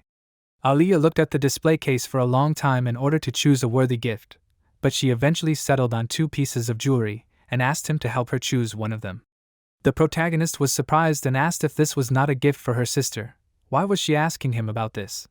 She said that she was interested in knowing which one he would choose, and he saw her the other day, so he could evaluate which one would suit her exactly, so let him choose. Inori had a hard time deciding, because he had only fully met the princess yesterday, but it seemed that Aliyah had studied his strengths, so he would have to make a choice. He does not understand from emotions what a person likes, so he cannot help them in any way. He has always been like this, because he has never felt either joy or sadness. He knows that emotions only cause problems. He understood all this perfectly after the strong pain he had to endure as a child. He tried to understand emotions with all his might, but he can only do so much once, so he has no idea what her sister would be happy about. There is already a tense atmosphere here, but the problem is that he cannot help her, not because he is simply lazy. Inori asked Aliyah if she thinks that she is too constrained. This is a common occurrence for her, because now she is not an ordinary doll princess who goes shopping. Let her try to relax. After some time of searching for a gift, it was finally chosen and bought. They walked together on the way back to the fortress. He said that in his opinion she chose a good gift, because if she decided what to give her herself, then it would be the best gift. Aliyah thanked him for praising her gift. The maid said that he was too kind. Aliyah was gradually changing, and she was absolutely sure that it was all thanks to him. She would never have gone out for a walk like that before, because even last year she even decided to refuse a gift for her sister. If they can't do it right, then maybe they will do it wrong? Inori was confused. He could not leave the feeling that he was deceived. After all, Aliyah is very frivolous. Later, the commander came to the meeting. She was worried about the safety of the kingdom and the new sunrise. She was asked to introduce herself. Everyone was waiting for her here, the strongest knight of humanity. 5 days later, it was already time for the princess's birthday. It went as everyone planned. Just in case, the main character decided to act as a butler at the banquet to support Aliyah. The princess was praised and complimented on this day. She was so happy with Ryuto's compliments that she was not even embarrassed by the people who surrounded her. The seats that were located at the top of the hall belonged to the queen and the king, and next to them was the knight commander, and not far from her was the prime minister of this country. The celebration was very large and grand, so it is not surprising that today there are people here that he has not seen here at all. It was time to measure the gifts. Everyone had their own secret plan for the gift, but they do not know what they are thinking now. From their facial expressions, it is clear that they are quite worried. They should learn from him the ability to remain calm. Inori doubled over when he saw Aliyah. Apparently she was very nervous that she did not even have her constant and familiar doll princess smile on her face. He asked if she was okay, but she answered hesitantly that she was fine, and she was always fine. She had no problems. She was worried and regretted that she had not rehearsed the moment when she would give the gift to her sister. He said that he did not understand her.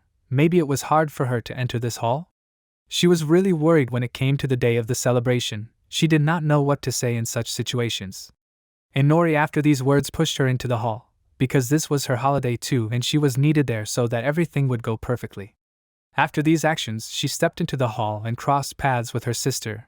Aliyah modestly congratulated her on her birthday, but she only laughed and said that she should be grateful to her for allowing her to attend this celebration. She awkwardly said that she had prepared a gift for her. That's why she came here. She handed her an open box, where she immediately saw her gift. For the gift she chose everything that she thought would suit her sister. The people around the princess stared at the gift and began to discuss it. They did not believe how she could give her such a shame. She could not even choose a worthy gift for her sister. This gift was clearly not suitable for her. Aliyah was so excited that her hands were shaking from this, but despite the words of other people, the princess ordered to put her gift on her. The princess asked if her gift suited her. Everyone said that it looked just great on her. She thanked her and said that she had one more request that would go for the gift. Can she call her sister? Everyone was surprised to hear these words, contemplated silence. But with a smile Aliyah agreed to it, after which she happily hugged her sister. Inori was glad that everything went as it should have been, but it remained to be seen what their parents thought about it. The queen cried from what she saw and was glad that she called her sister. They had all been waiting for this moment for a very long time. Inori did not understand why everyone was crying and immediately became excellent parents who were always worried about Aliyah. Ryuto thanked Inori for his work. He always trusted him and was confident in an excellent result. All the credit goes to him. He is really grateful to him. He saw the sad expression on the face of the first princess every day, which made him very sad too. The royal family really are very good people, as he thought of them. When they first summoned him, he was very worried, but now he understood that he could really succeed in this world. At that moment, the Prime Minister approached the Queen. He said that she had lived through her best days, but now they have nothing to regret. After that, he suddenly took out his sword and cut off the Queen's head. He said that they are witches. They are a nation of witches who stand on their own 2 feet. Their country is in a very difficult situation, and instead of doing something about it, they order people from other worlds so that they can help them. This is simply outrageous. Aliyah tried to create a magic circle to strike them, and Inori thought. The Prime Minister riveted absolutely everyone's attention to himself. Even the heroes who were at this celebration could not do anything about it. But the magic circle that appeared in front of him, only one person in this situation could do something. The Prime Minister along with the knights shouted, "Witches are a brave people who must have a brave ruler. There must be only a brave ruler." The former queen made a very wrong decision to call the heroes here. The former king, who did not even try to stop her, but who called them, it was the princess. She who has the blood of witches in her hands, but she never even tried to save the kingdom, so he sends her to the former king and queen with his hands. After these words, the death blow passed on the first princess. Before these events, when buying a gift, Inori and Aliyah had already considered all the options, but Inori was thinking about how much she changed her hair color, and what about him? He was not sure if it would work or not, but he was curious. But no one suspected her of this matter yet. Did no one realize that it was her yet, or were they just pretending not to understand? Although this could also be possible, because she is constantly in the shadows and no one really sees her, and at various events no one pays attention to her at all. Does everyone really care about her that much? He could not do anything more, because he felt a lot of pressure behind him, but after that, he completely stopped even thinking about it.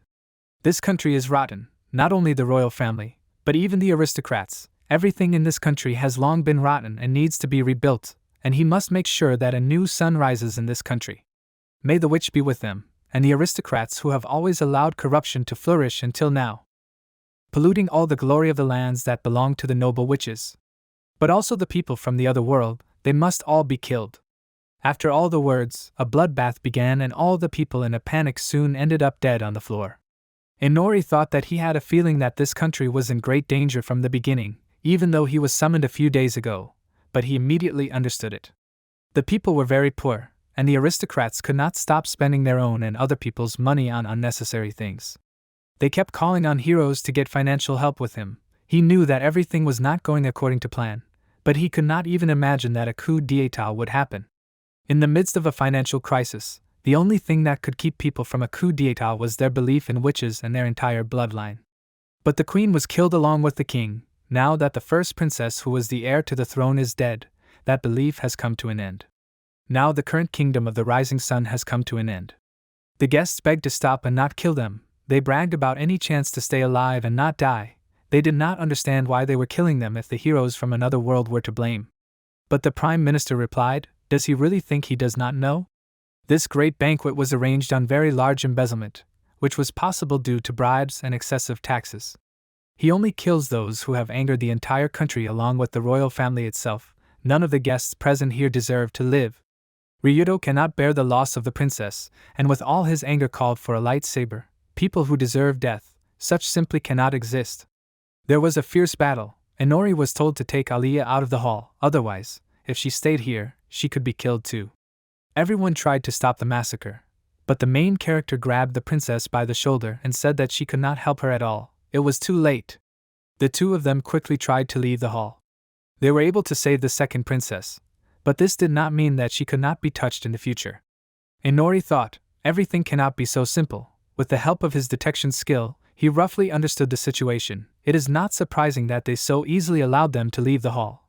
But they will not allow them to leave the fortress, because all the corridors were under control. They were right in the palm of his hand, and in this situation they were completely powerless. He looked at Aliyah and said that now that the first princess was killed, she became their target, and they will kill her without any thoughts. After all, she is an obstacle to their desired kingdom, although he does not understand at all how it will be possible to rule people with faith in witches. She said that he is not the prime minister, he is Betray, and this is a distant relative of the royal family who has royal blood. This is the end. Inori said, but perhaps he has more chances to carry out a coup d'état. In this case they have two options, and this is to escape or surrender, life or death. They can still take revenge. There is one way, a deadly option, and that is revenge. The king was clearly a loving father. Although the queen did not show her love, she was still her mother. The first princess was also very kind. They finally became real sisters. Aliyah said that she hates the prime minister with all her heart. She wants to cruelly finish him off with her bare hands, and therefore she cannot die here.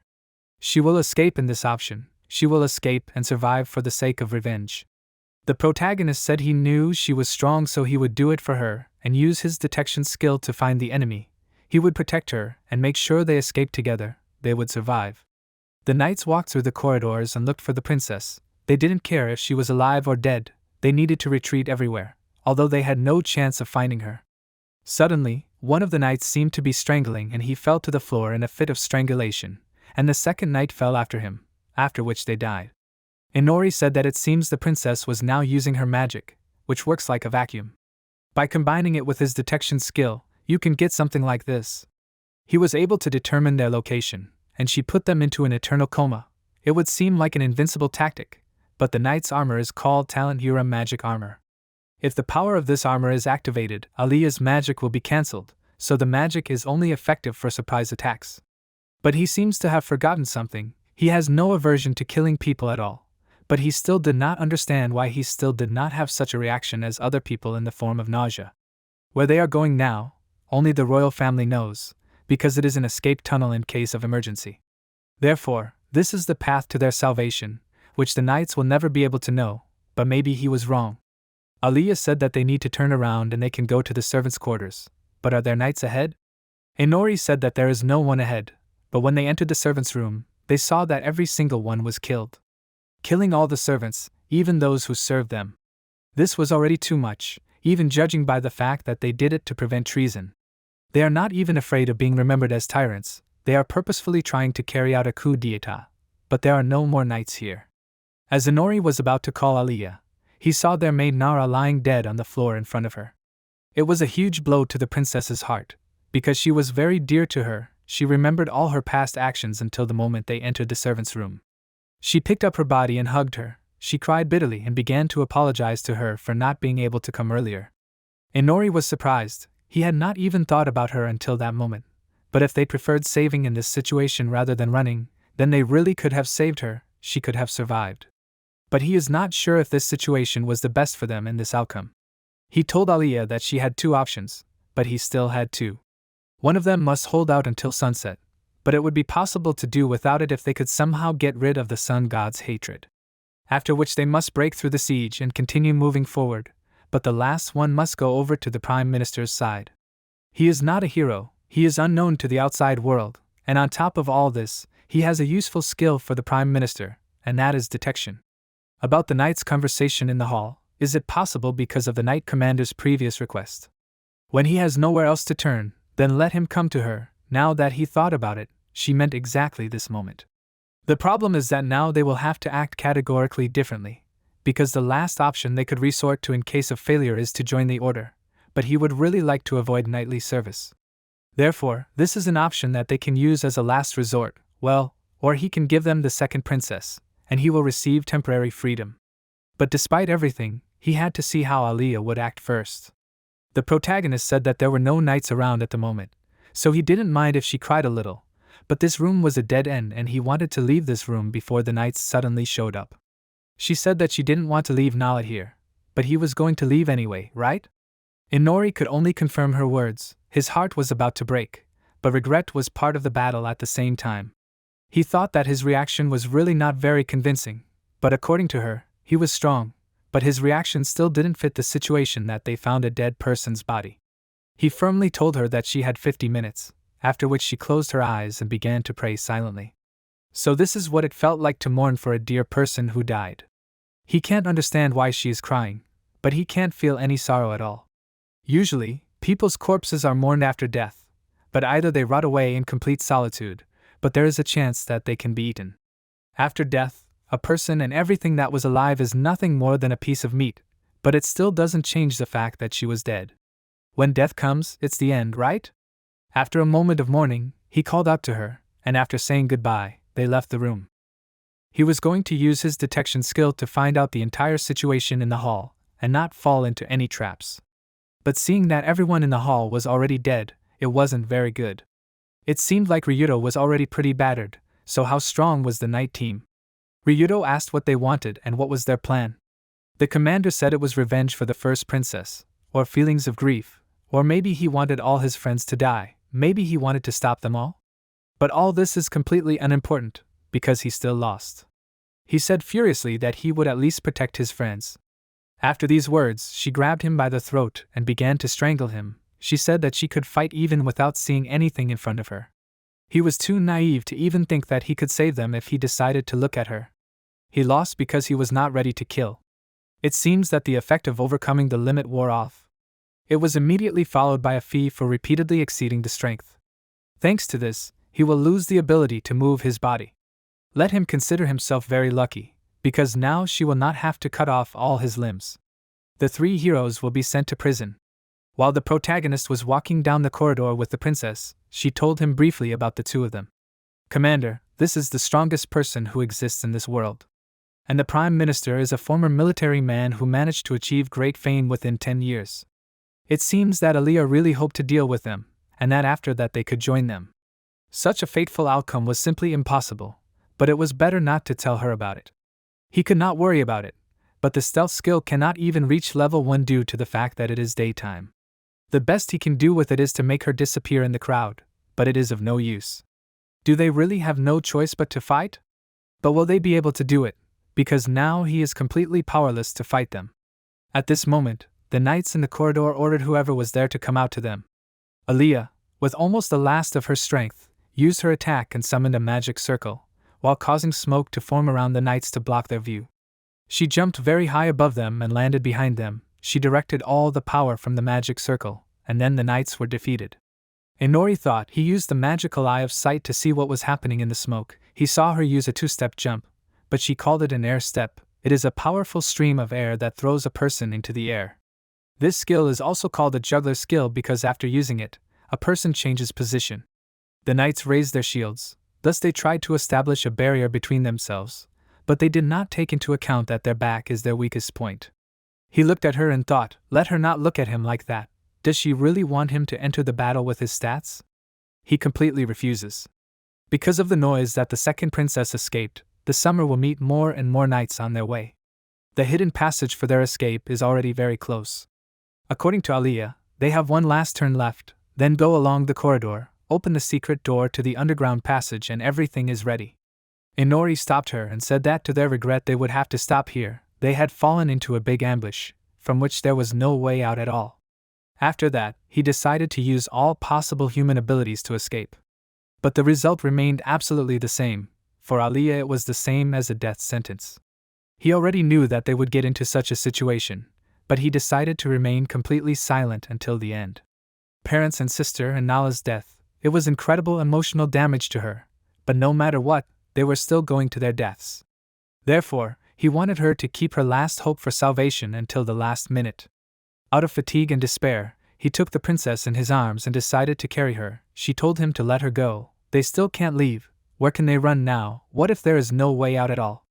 The protagonist said that he had just heard the knights talking with the help of the detection skill, and they were talking about another force heading to the palace to save the royal family.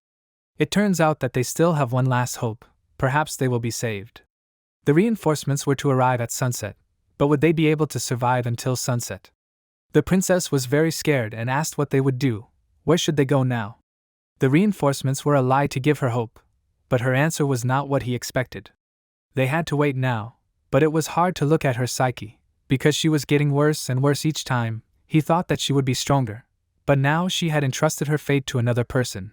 But this was not surprising, because in front of him was just a doll, not a person. He told her to go straight ahead and then turn the corner. When they reached the indicated place, they reached a dead end, which worried the princess very much, but he said that in this dead end they could not be afraid of being surrounded, because there were 15 minutes left until sunset. The rest depended only on her, but for now he would just be her shield. At that moment, he disappeared and left the princess alone, and an army of knights was already approaching her. Aliyah was scared and she called for Inori in the hope that he would show up and save her, but everyone was there and the guards were closer. They caught up. They said, did she really decide to run away to talk to herself for just a few minutes? Here is the second princess. It was 14 minutes before sunset. Time was passing faster than expected, but a fight began between Aliyah and the knights, where she tried to protect herself in any way, but she still had hope for Inori. The knights said that so many minutes had already passed, and she continued to fight in this state. Every time their shouts almost reached her, she immediately reflected the blow with magical protection. The knights' weapons in this castle are very strong magical tools, which are simply impossible to reflect them every time. But she reduced it to the smallest size that was, after which she increased its strength to the limit. She said that any angular blow, she will be able to reflect it. For 10 years of practice, she worked and improved this spell and brought it to the very perfection. This is a spell that can be used exclusively, and only by her.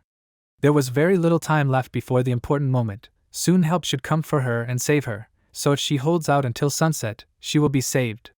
She was still tense from the situation, but she hoped that her words were true and Inori really saved her. After all, a large army was coming here. She had to hold out here until it arrived. But no one would come. No one would come to her aid. Let her face reality. After all, it would be better for her.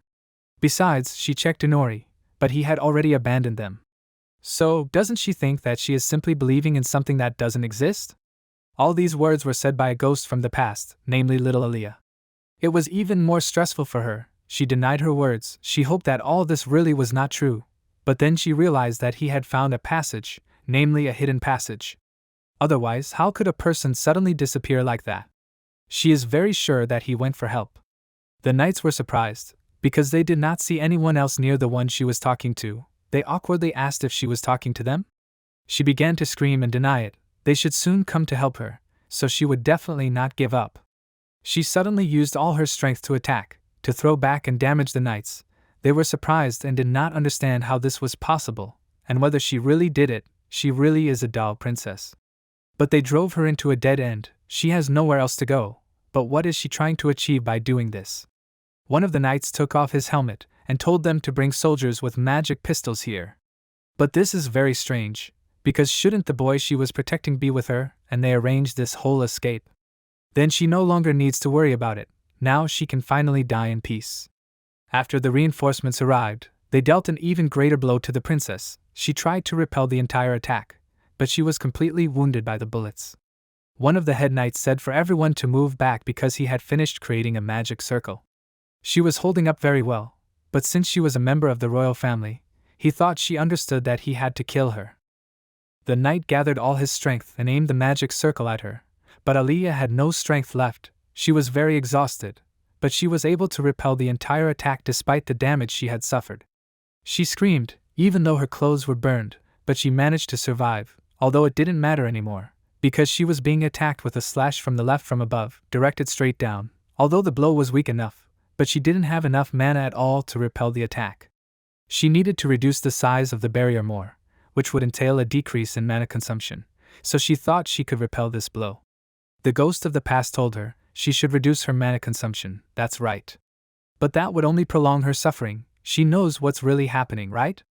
In fact, there is no help and there never was. It is a blatant lie. The princess struggled with herself. She tried not to give in to thoughts. She denied all the words and said that everything was a lie. He found a way out with his detection skill, and after that he went for help. She believes him. The ghost said she does not really believe. She is just holding on thanks to arrogant faith, right? After all, if she throws away her faith, she will simply lose and will never be able to do anything else.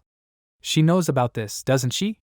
She herself knows about his cruelty and black heart that wants to take advantage of her. The princess screamed, "This simply cannot be." The knights were surprised, but told them to not only attack her, but also insult her, because she definitely cannot stand it. The second princess's magical barrier reminds him of juggling. If he's right, then it will be easy to break it, because it's enough to break the juggler's concentration and he will immediately make mistake after mistake. The same with her barrier. As soon as they break her concentration, her barrier will immediately disappear. The theme of tonight will be to finish off the princess. Let everyone do something that can harm her in any way. Let them talk about the first princess who died so tragically, and how fun it was to kill her body. She cannot worry, he will cut off her head as neatly as possible. After which he will place her head next to her sister's head so that they can communicate. That's the end for her, let her die. Let this vile royal family die the most horrible and painful death, in the name of a new rising sun and for the good of the kingdom. They hope that a new morning sun will rise. The ghosts of the past told her that she was cursed from birth, she was trapped in a trap with no way out. She lived like this her whole life, receiving absolutely nothing from her parents. In the end, she would simply die like a doll that he manipulated. Could it even be said that she had ever lived? She tried harder and harder to deny the words, but nothing that she saw or heard happened. No one would come. The knights looked at her with mockery, because it was funny to see the princess go crazy in front of them. Let them kill her already quickly, so that everything would finally be over with everything. Aliyah waved her hands up, saying that reinforcements have already arrived. Let everyone hear her, she needs help, they must definitely come to her. At that moment, a sword pierces her through and through. This was the final battle in which she participated. She was lying on the floor, bleeding, her mouth dripping blood, her thoughts were all over the place, and she didn't understand what had happened to her. Had she fallen? Why was the floor stone? What was even happening right now? But there was this strange thing she could see, wet, red and shiny. It was her intestines, but she couldn't comprehend it. She was in so much pain, she was in agony, she didn't believe she was dying, she needed magic. The ghost of the past came to her body and told her to calm down. She had already contributed so much to everything, hadn't she? But she wondered why she wanted to live so much. Family, home, friends, she had absolutely none of that left. She had a very difficult life even before this whole situation. Plus, she didn't seem to have any regrets or anything. However, she didn't want to die at all, she just wanted to live and be free. In just a little while, she would be free, no one had any other choice. Her sister's ghost stood behind her. She said if she just gave up now, she wouldn't feel any pain or suffering. But she can't do that, can she? She always dreamed of being free to live her own life, she wanted it so badly. Selfish to the extreme, age of any possible doubts. But that's why she is of royal blood. Thanks to this she can live a full life, even if it makes her suffer even more. Still, she is very grateful that she has her. Time is up. At that moment Inori's full power awoke. Let a new dawn come. He abruptly burst into the fortress and began to attack all the enemies. He left no one alive, he fed on them. In the form of a demonic wolf, he tore apart the main reinforcement. The time has come, let there be sunset. The protagonist continued the bloody massacre. With his stats and increased attack, he literally tore everyone to pieces, that there was no living place left on the knights. The fight lasted for a very long time until the entire corridor was covered in blood from the enemies. He looked at his feet and saw that he was standing on thick blood, and next to him was the princess. He was surprised that she was still alive. It was a huge surprise for him. All her dirty clothes were torn to shreds, and her stomach was ripped open. She was lying on the floor, still clinging to life, but oh well, she still managed to survive as she wanted. Looking at Aliyah's status, he saw that her HP and MP were decreasing at the same time. She continued to use healing magic, but she was barely hanging on to the edge of life and death. Honestly, running away with her, who was exiled from her country, was not an easy task at all. If she was still a burden, now would be the best time to free her from her suffering, just go and kill her. But she did it. She lasted 15 minutes without breaking down or dying. Her family was killed, her own country was taken away, even her closest assistant was brutally killed. She still thinks that he is on her side, even after he abandoned her here? He can't even count how many times his smile appeared on his face without his permission. He saw the spark of life in her eyes, even when everything she had was taken away and there was nothing left. She still wants to live, she hopes for her life with her last strength, she still tries to fight for life. He called out to her and asked if she wanted to die like this or if she wanted to live, no matter the cost. Frankly, all this created a huge risk, but he could not do anything, because he found it all very interesting. He can save her, but if she wants it, he has a few conditions. The first question is she a virgin? In fact, he didn't even need to hear the answer, because he feels the difference by smelling blood, and the smell of Nara's blood is different from her blood. She can simply be turned into a vampire, but when this is done, she will obey him and only him. In other words, she will be his slave. She will not be allowed to live like an ordinary person. He does not care at all how she interprets his words. Aliyah did not understand why he needed to save her, since he abandoned her, but he was surprised and said that he was saving her, because he thought that it was just interesting, nothing more. They had very little time, so let her choose whether to die now or to live on no matter what. Aliyah was surprised by his words. She said that she was not a toy to him. She had lived her whole life tied to this country, but should she really live tied to him now? To ask for help from the one who abandoned her, the one who always used her, and at the same time be humiliated and insulted? To throw everything away and stop being a human, but still she wants to live. I laughed normally and said, she lost absolutely everything that was taken from her, but she still continues to cling to life. It's just wonderful. Of course, she sold her soul to the devil and wants to live, but for the devil it's too much, but it's true. He is much closer to the devil than to God or an angel. Then it's time to end it. After these words, he bit Alto in the neck so that she would become a vampire and his servant. After the appeal to him, black wolves appeared and said that their master ordered them. He said that they should look after her during his absence. The transformation into a vampire was successful.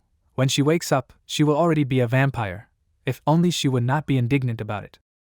He finished with the princess, and now she is on his side. But the Prime Minister's men in this castle will not stop. They will come for her to finish her off. Running away is nothing but trouble. But should they run away? He does not think it is the best solution, but it is acceptable. He has finally decided what they will do.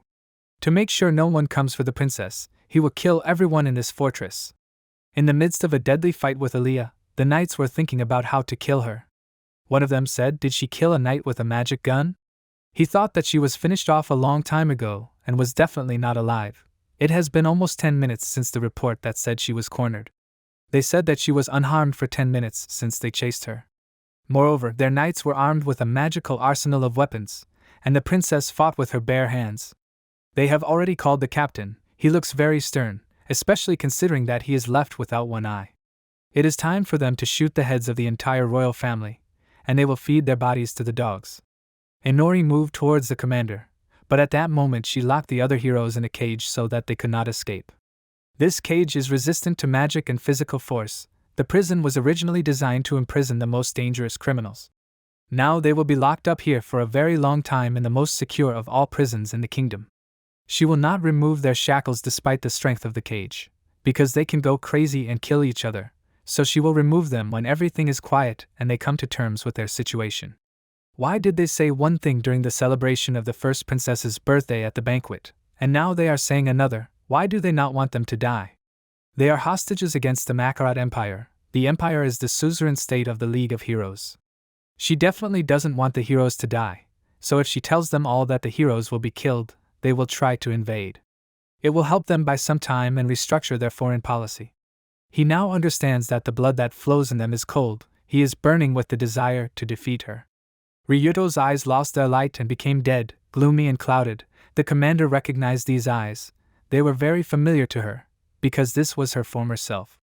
12 years ago, the operation of the Elven invasion, although at that time there were many doubts about this invasion. Many soldiers still went to war for the sake of their own country. The commander was 15 years old. She was the platoon leader in her very first battle, which consisted of her peers who trained with her. Against the elves, the kingdom of the rising sun sent a battalion of 1,000 people. It was expected that the elves would not be able to put up serious resistance, and would eventually surrender, so their invasion was unconditional. A war with a huge difference in forces, it must have really caught her by surprise. She was tired. She saw the face of a young elf, which was hidden under his helmet, a minor but very turning point. Other factors also affected her in the course of the battle, and all because of her indecision. Her platoon was destroyed. The resistance of the elves was strong and unexpected, but the damage was not limited to this. As a result of the war, The royal power and the nobility began with the thought of an easy victory. 2 of the 5 teams were completely destroyed, and the other half. About 500 people were brutally snails or wounded. The commander no longer believed in the justice of her country. She continued to fight, further offended by the royal power and the nobility, who gave the order to invade. All her comrades who trained with her were killed. She found herself completely alone. She no longer hoped for anyone's help. She cast aside her indecisiveness and naivety without a second thought. She only hacked and killed, only fought cruelly and coldly to the last. She survived, having destroyed 3 entire platoons single-handedly. Ironically, she was very traumatized by her first battle. Everyone began to create legends about her origin. After the battle, she disappeared for a while, and 4 years later, she would be called upon by the strongest of the human race. In the middle of that field, she pondered those doubts about the necessity and danger of the invasion, which were completely ignored by her superiors. There was also a young company commander who was seriously wounded, and he was demobilized from the army after serving on the front lines and protecting his comrades. This name was Bitley. He is the same man who later became the prime minister and carried out a coup d'état. This path was long, and now they are one step closer to making a revolution. Finally, they have come this far. Now he is the new king. These are not the times when they could not stop the war. He is not like before, when all he could do was protect his squad. You cannot be vain. He is not helpless anymore. Everything is just beginning. From now on, they will change the internal policy of the country. They will change the system in every way. They will save this country. The protagonist said with a smile, Bitley has come this far, but this is only the beginning. From now on, they cannot lose their vigilance. At that moment, Bitley realized that someone was talking next to him, and seeing the protagonist, he asked who he was. He tried to turn his head and ask properly, but it was too late. His head was cut off. Everyone was shocked and horrified, and the protagonist stood next to the body and said that the coup was over. The leader of the coup was killed. He could have become the king of this country, but no one else has the blood of the royal family close to him. Now that their plan had completely collapsed, they had no reason to fight, but they didn't think that this was the end, did they? They had killed so many people. Naturally, they should be prepared to die themselves. All the knights charged and activated a shield that prevented any attack from the outside, whether magical or physical, but did not prevent attacks from the inside. This was the essence of the strategic barriers, the Divine Guardian Shield artifact. The shield negates magic that affects it. But advanced mind control magic can easily bypass everything. Unfortunately for them, the answer is that the world is different. His magic is not of this world. His magical power is completely different, so it is impossible to protect himself with the magical barrier of this world. A creature that ignores any laws of the worldview, he is a hot absurdity. He has personal reasons for this, so he will kill everyone here now. Chelsea, they will show at least some useless resistance. He will be very happy about it. The trajectory of the knife is bizarre and unstoppable. It completely ignores the laws of physics. One by one, the knife destroys the lives of enemies. He has no blind spots. He can very accurately determine the location of any of the opponents, and all with the help of his magical eye of sight. He will be able to reproduce a blow with absolutely any speed and trajectory, which he can always change at will. Using true dark magic, he can remotely control, so no one can escape his death. He was an ordinary minion of heroes who only had the blessing of detection, and the commander was watching him closely. But no one knows where he got such inexplicable abilities. After all the bloody carnage in which none of his opponents were left alive, Inori opened his status to see what new skills he had acquired during all this time. He was surprised by how he got the title of Scum of Scum. Otherwise, it takes 10 times more HP to restore damage received during the day.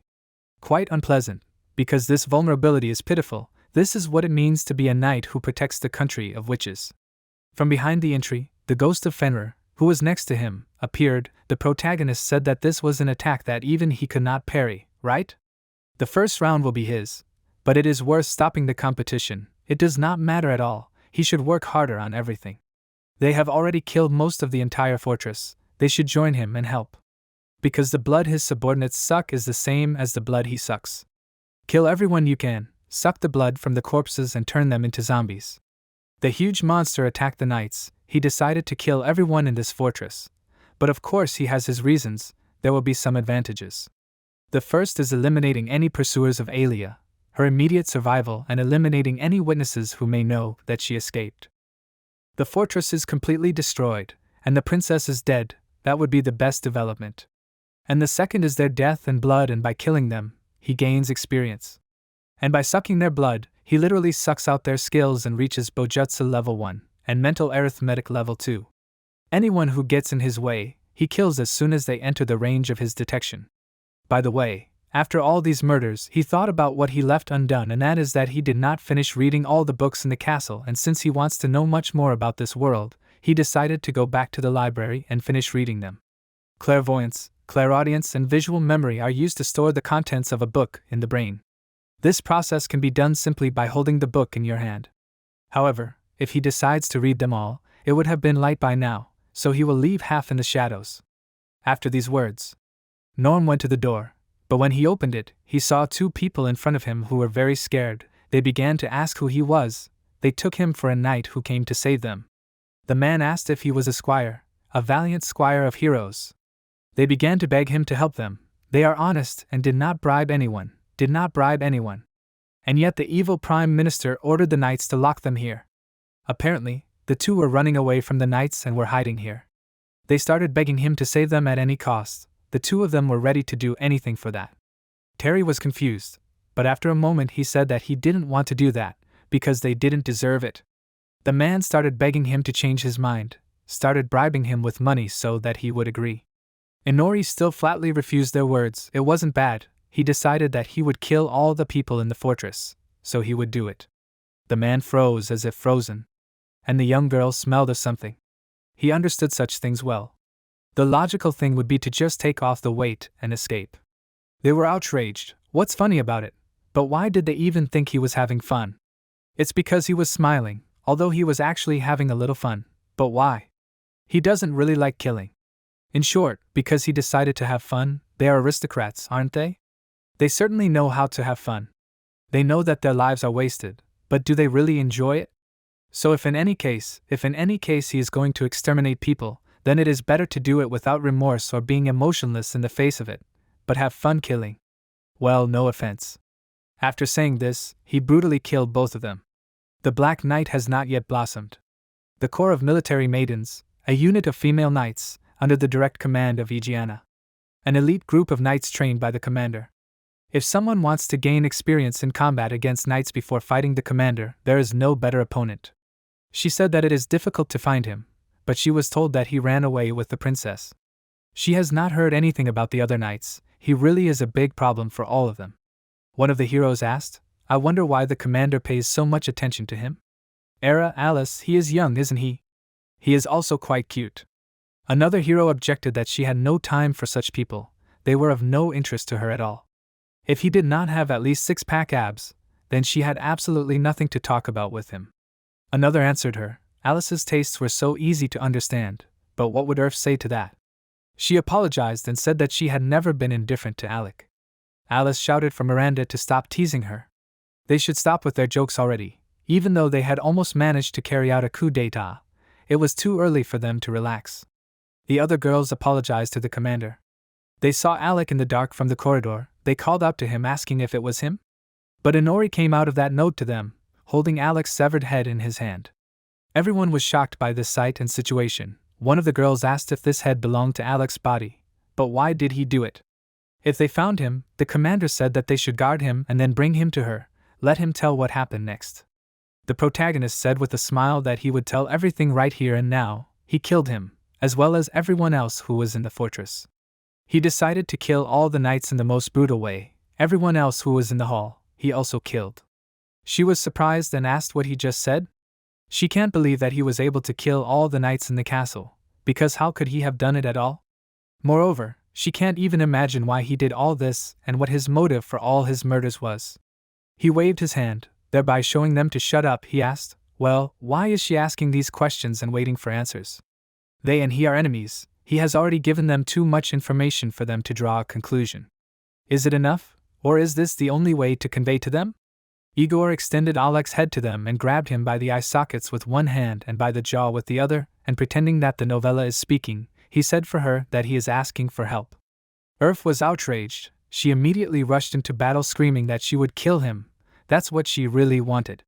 She cut through the main character. He started bleeding from the mouth, but after he said still, she needs much more self-control. He feels pressure in the abdomen, so he should quickly pull out the sword. Didn't they teach them this in training?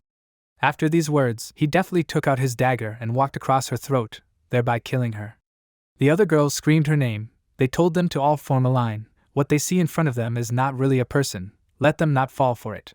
They will create a gap in his defense. In addition, they will take advantage of the opportunity to kill him.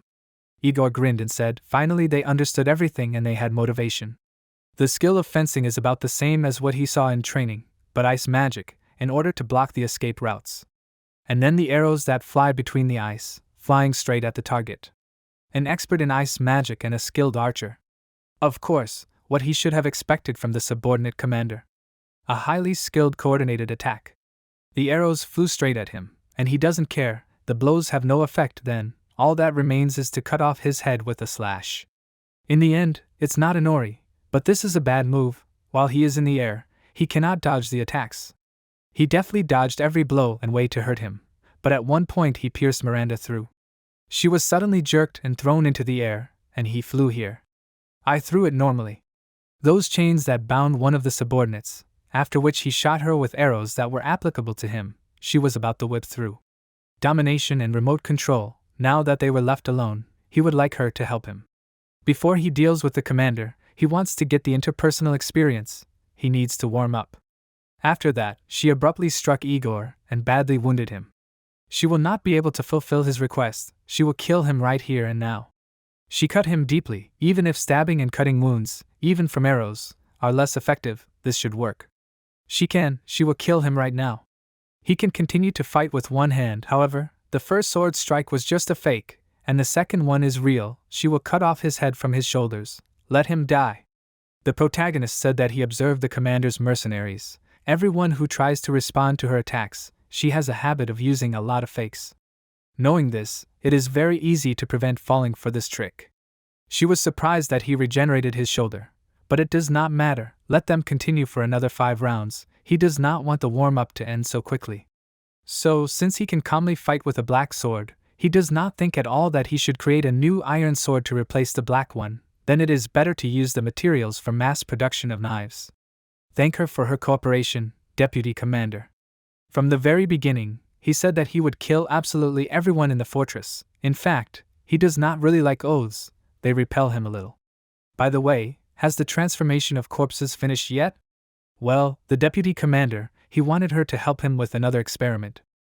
This is a new time when he gives orders to the ghouls, so let the former assistants of the commander eat her completely. He prepared fresh human flesh for them. After killing the deputy commander, he said that he was ready for the end. It was time for him to go.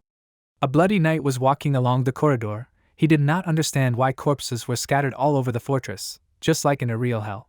He saw the princess ahead. He said that this is not a hero, this is from the royal family. But what did they call?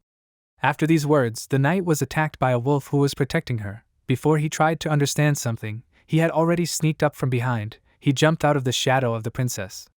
After that, she stood up and adjusted her hair and walked further down the corridor, while the wounded knight, who had a piece of his neck bitten off, slowly died. The commander was waiting for her reinforcements outside the fortress. She said that the rest of the squad usually did not stay longer than they should, even if it was already too late. It was against orders, but she thought it would be better for her to return to the castle already. After a while, she heard the sound of flapping wings. Inori landed on top of the fortress and smiled at the commander. He asked, "The moon is beautiful, isn't it?" She was surprised by his visit, but asked if he really had demonic wings. Did he really sell his soul to demons? What had he done? Where was his pride as a human? By the way, she always believed in him. Inori asked if she didn't feel sorry for an incompetent, ordinary and worthless person? Let him not laugh, he was never proud of himself. But be that as it may, he never sold his soul to the devil. At first glance, this question and answer seemed contradictory, but for him it became natural. He has no pride, he is a man who has used everything possible and he discards everything that is not useful to him. But selling his soul to the devil and being tied up are extreme measures. It all means submission, to the devil or to anyone else. Such an unbearable option for the soul, it is a renunciation of himself. As long as he remains himself, he will never do something like this. Self-sufficient, independent and selfish, he is the creature called Inori. He lives on his own, he does not need the devil, He had this power from the very beginning, he just hid it. What deafness it was to call one of the demons so that he would become a hero for them?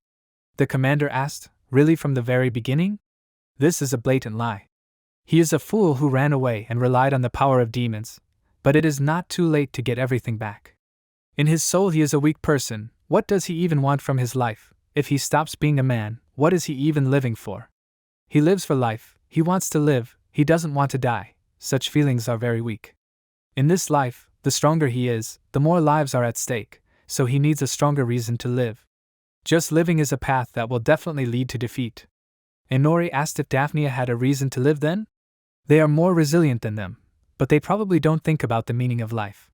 He has no idea if this world knows about Daphnia, but that's not the point. She still sees him as a student, not an enemy. That's out of the question.